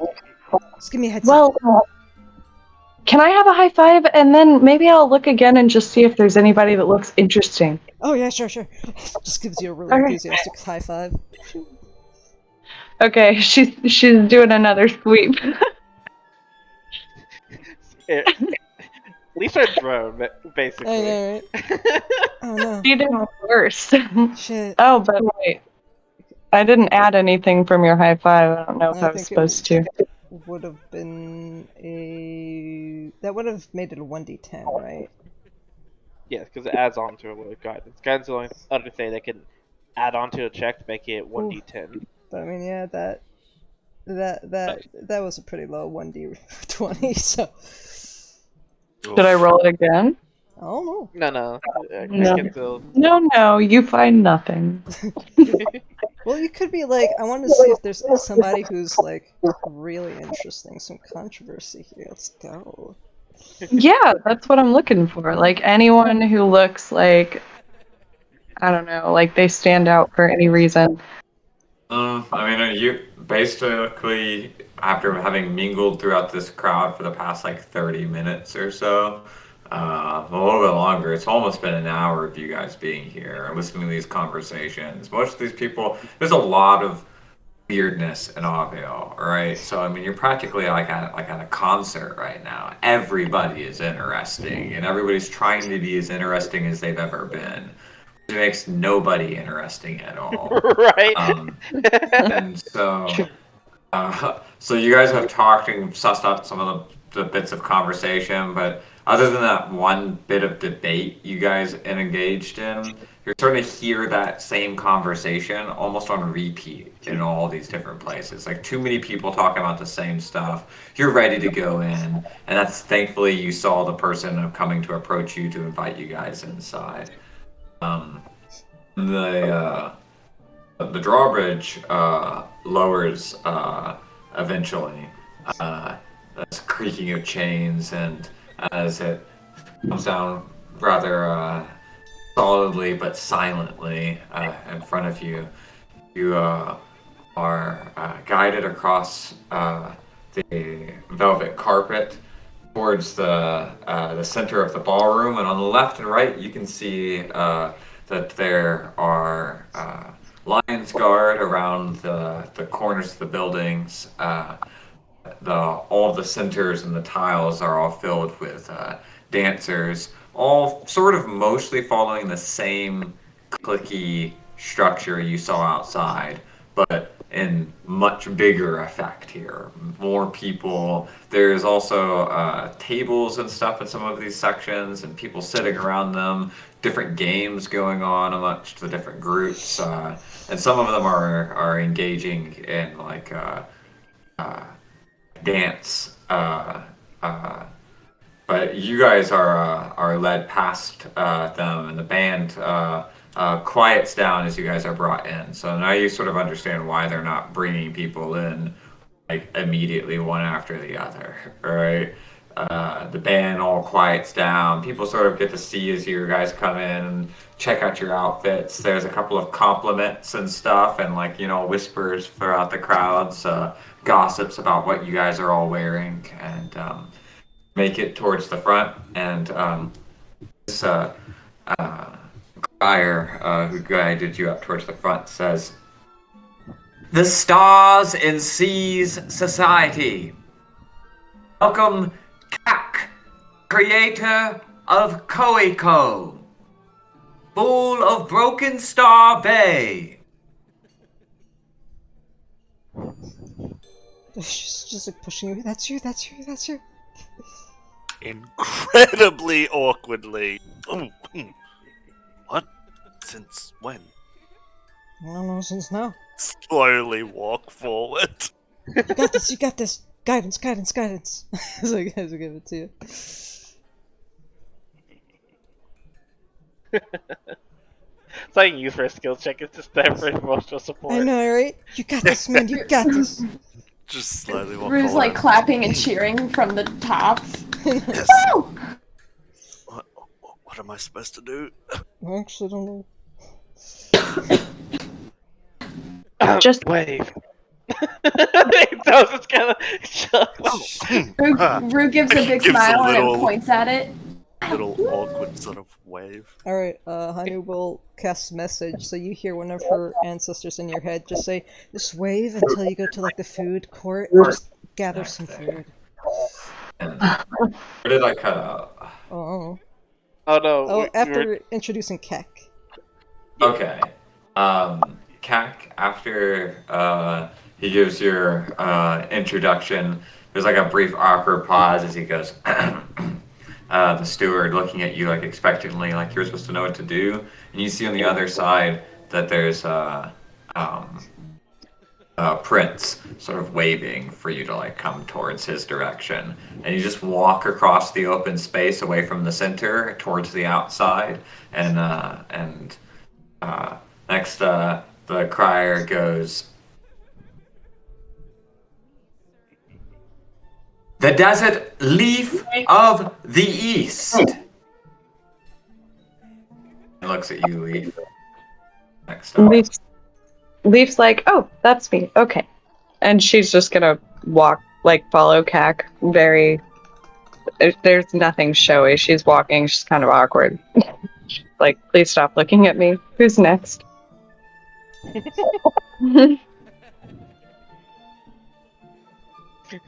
Sir Zarmin Ziminov, the Southern Glacier. Darwin walks across. No Stokely. fuss or nothing about it, right? No, he's just stoic as fuck. Yeah, stoic, normal, nothing. Just walks right across. And then Hakuro's chosen Hanu Stormconch, the Southern Seer. She was like, oh, okay. She, having talked about just channeling some Takuro's chosen in her mind, she's gonna like envelop into, just give in to that side of herself, and shoulders straight, kind of gives a very stern, respectful nod, and just looks like she's marching forwards. The picture of walking into the eye of the storm.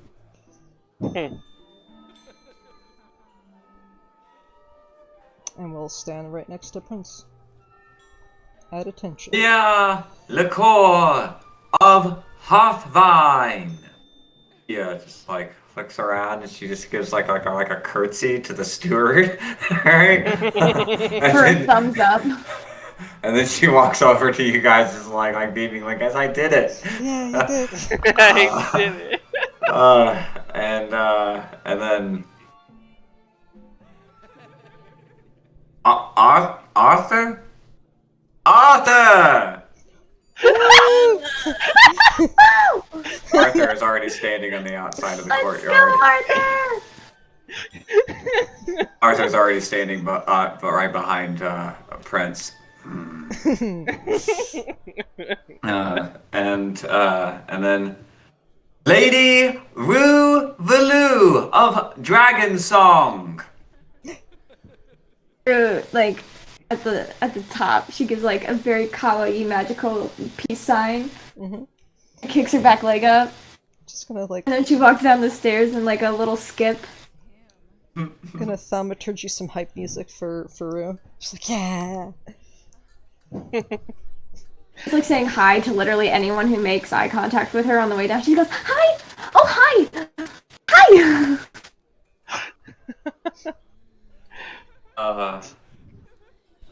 The ballroom loves it.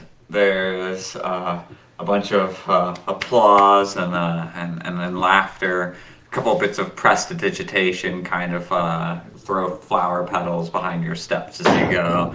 Alville usually is all four entrances a little bit more along Rue's route, and so they were all prepared for something like that. And so you can tell they're like shooting off little bits of magic to accompany her steps along and applauding with it.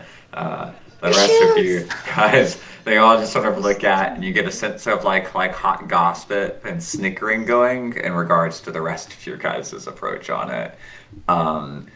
But Prince goes, "Well, what can you expect for your first time? In fact, I was hoping that you would do something like this so that I could spin it to make you more endearing to the common folk. So, good on you. You, however, my dear girl, are just a natural." That was a lot of stairs. Of admiration. They add a couple of more in by magic just for this event, I swear. As Zell's standing on top of the stairs looking. He's kind of proud of it. Lord Zale Wolford, the Ashen Wolf of Lethloria. Okay. Zell will do prestidigitation with his arms still kind of in his sleeves, and he will make he's going this flavor. He will make black cherry blossom petals, kind of form kind of around him, and almost kind of like a wind is kind of blowing, like a very graceful wind's kind of blowing him. So his clothes are just looks like he's just gliding across the whole entrance that he walks in. He's very in a regal, but there's a smile on his face, and he smiles and nods at other people. He gives a kind of a small kind of wave as these kind of petals kind of surround him, and this breeze moves with him as he walks to the door outside. Do you have like the Queen of England kind of gentle wave? It's just I love- Princess Diana wave. Yes. Okay. As you guys make your way out into the crowds, you see the sort of familiar setup around you, and you hear as Fritz says, "So, how was your little stay outside? Did you make any friends?" I didn't get into a physical fight, so that's good. Well, that's good. They probably wouldn't have let you in here if you had, but I assumed as much when they let you through the door. Still, the night is young, so... I will say I won't start a fight, but if somebody needs to finish one, oh boy, I might. I've seen her do it. Yes, she has a tendency of that. That's how come it's said. But then again, I did promise Tirana to be on my best behavior, so I'm good. Yeah.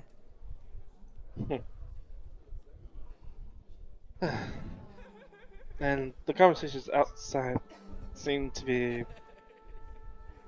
a lot of arguments about the war and the people, it seems, and different variety, both with magic and duty, from what I've heard. Even outsiders like yourself are bound to notice these sort of issues. And you've been here for a little bit of time, so don't say surprised if people start trying to pull you into them.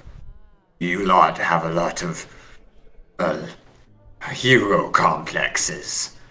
But don't bite off more than you can chew, or else you might find yourselves on the front lines. Wait, the front line of the food? She's looking to the lines at the food table. Huh? And Zell catches a nodding kind of like nod to Prince what he means by that. But smiles at his friends as he kind of watches them. Oh, Lord. Well, take it easy. We're gonna have a long night ahead of us. Get comfortable, eat some food, have a couple of drinks, and then you can start working your way through the business portion of all of this. Okay. I hear him say that, and I grab Zarmin by the hand and go, "Come on!"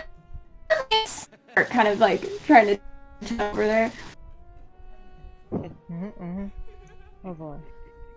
And so the cat says before they leave, "Be safe." I'm with Zarmin.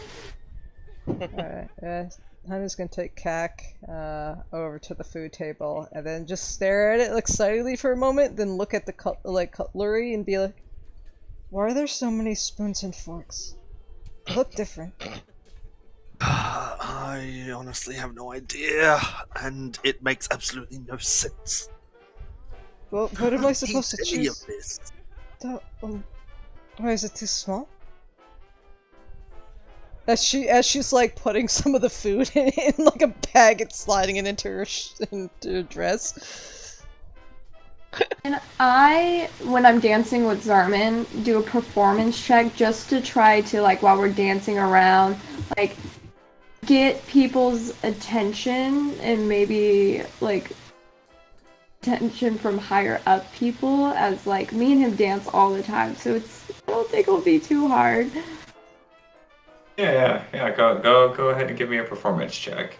I could give you some enhanceability if you want. I don't mind. You heard me say, "Come on, Zarmin, let's dance." She's gonna be like giving you both thumbs up, and you just feel just a little bit more whatever. I think there's something a little bit different with enhanceability. You just look cleaner and stuff. You feel a little more of a pep in your step. I'll cast it on you. So you get advantage on any persuasion for the next hour. I mean, any charisma for the next hour. I get advantage. Yeah. And then performance, I have Jack of all trades, so I get half proficiency. Alright, so with Eagle Splendors, okay, this was the thing, and it's instantly cleaned, I guess, with your clothes, just look better. You just look a little extra glittery. I know, yeah? Yeah. Also, great music choice. It's like, I understand. The band was playing a bit of a lively jig, but your performance of dancing was so top tier that they actually started to change the music they were playing. And you watched as someone taps on the shoulder of the person that had been up singing just a moment before, as and this gold and white dress, quite fancy, surprisingly, is a familiar face, Wisteria. But she's not singing songs that, as her lyrics come out, they are older songs from her mother, actually. Songs that a lot of Auvalians know. And it lends a sense of this magic to your guys' dance. Causes the crowds to kind of separate away from you for a moment to sort of just watch the two of you dance for a time. Just because I can. Cac's just gonna... He's just gonna gently shout out to Rue, left foot, and use his intellectual caliber to add his intelligence modifier to our ability check. What's your Alright. intelligence modifier? That's +5 to 30! I made a 30! roll. Oh my Who god. is getting into it? You're like, fuck yeah! Rue's getting into it, but somehow she's managed to get Zarmin to do all the secret dance moves we know. I'm like, come on! Flip me! Woo! Like, alright. And then he'll...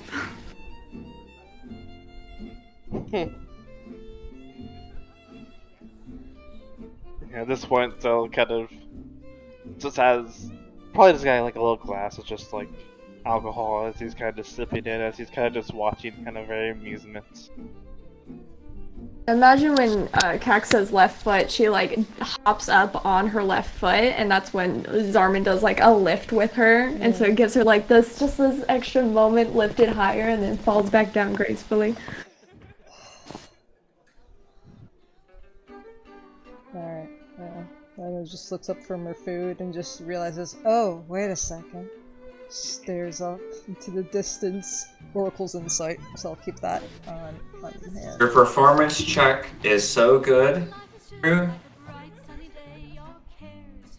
that she switches into a song with a smile involved.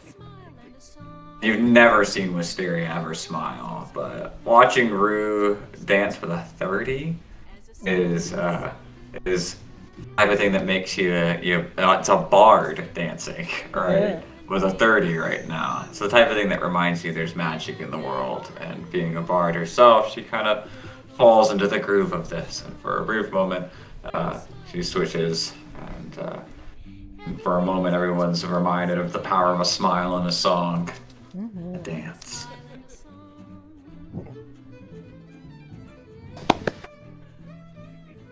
At this point, Dell's kind of watching both between them and Nancy and Hysteria. So his eyes start to kind of, since they're kind of everybody's kind of a little bit distracted, he kind of starts looking around this point. Is anybody else not really paying attention? So to speak? Like, even though this happy mood going on, there's just someone like kind of giving a scowl or kind of in a not so pleasant mood. Other than Arthur. Other than Arthur, yeah. Other than Arthur. Looking around, give me an investigation check. Alright. Investigation. This is me looking around, it's not research, set of 6.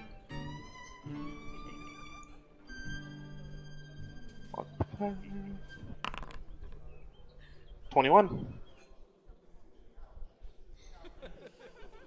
No, most of the people seem to be really enjoying the night. It seems to be a fun night of festivities here inside.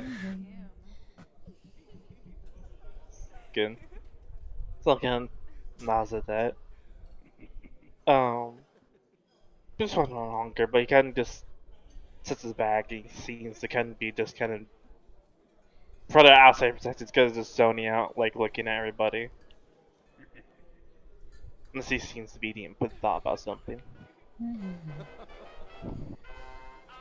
The other band comes back in, and Wisteria gets off of the stage and walks her way over towards your group, and she gives this sort of like challenging stare in your direction and says, "If you ask how much this dress costs, I will kill you."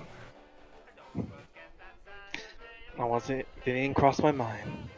And he kind of just gives kind of Thank a you little for smirk. getting me this gig here, but whew, Oh no, not your style. Kind of just like puts up a spoon, 2 spoons. Which one is the soup spoon? Stares at Wisteria.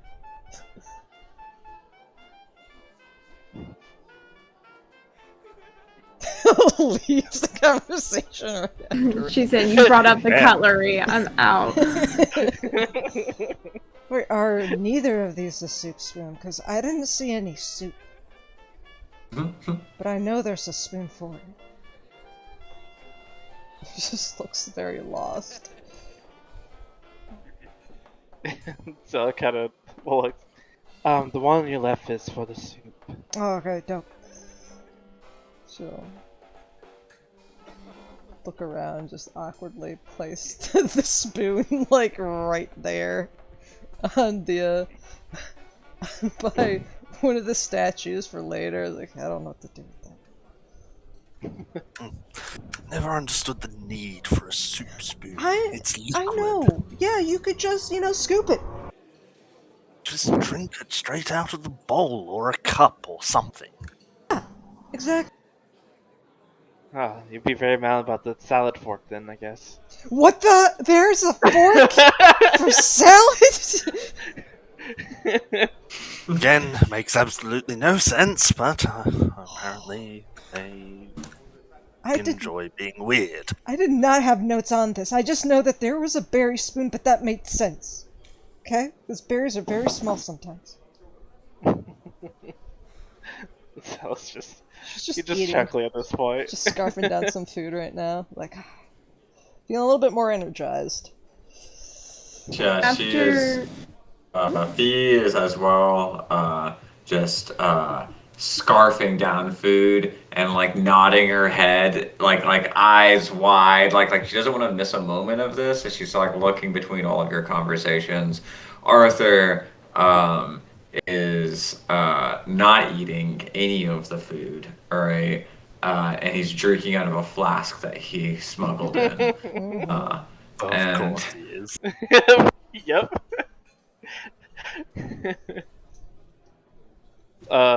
Zell would ask, actually. What are you drinking in that flask, by the way, Arthur? Water. Water. Well, we all know that's Sorry, a I couldn't lie, after- but mind your own Water. business, Ale. No, you're right. It's my own business. Just curious.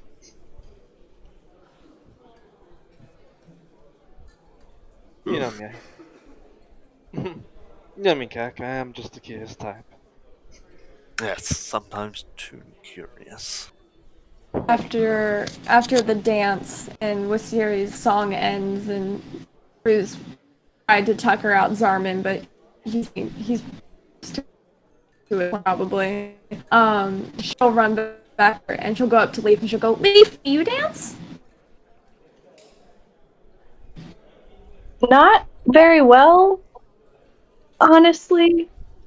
I don't know. I kind of do a little sway better than I do dancing.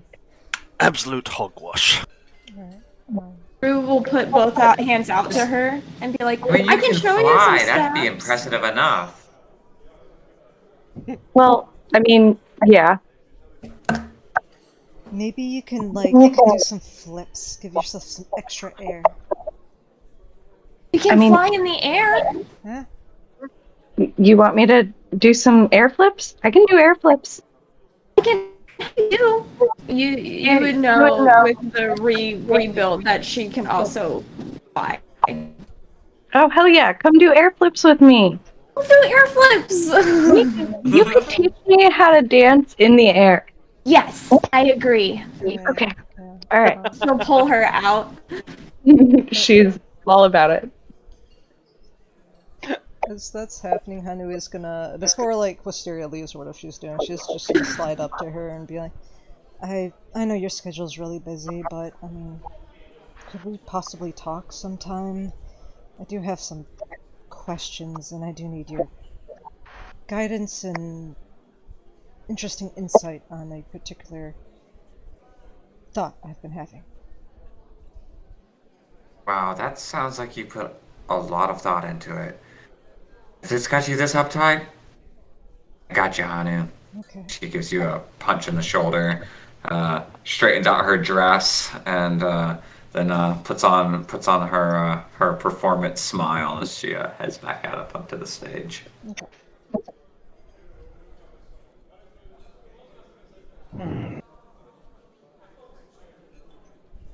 And that is actually where we are gonna call it.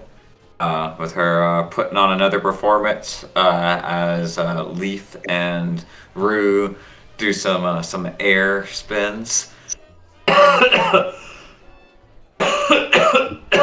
air spins. We're gonna Leaf, you guys like, are gonna be like the end of Beetlejuice. Just floating in the air, dancing and wiggling. And Leaf's outfit is reflecting light like a disco ball as Jeez. the best. Fuck yeah. Oh, that's awesome. Rue's just Yes. like cheerleading flyering you. Like she has to touch down pretty often, so then when she's on the ground, she like tries to boost you and stuff. Actually, a disco fucking air.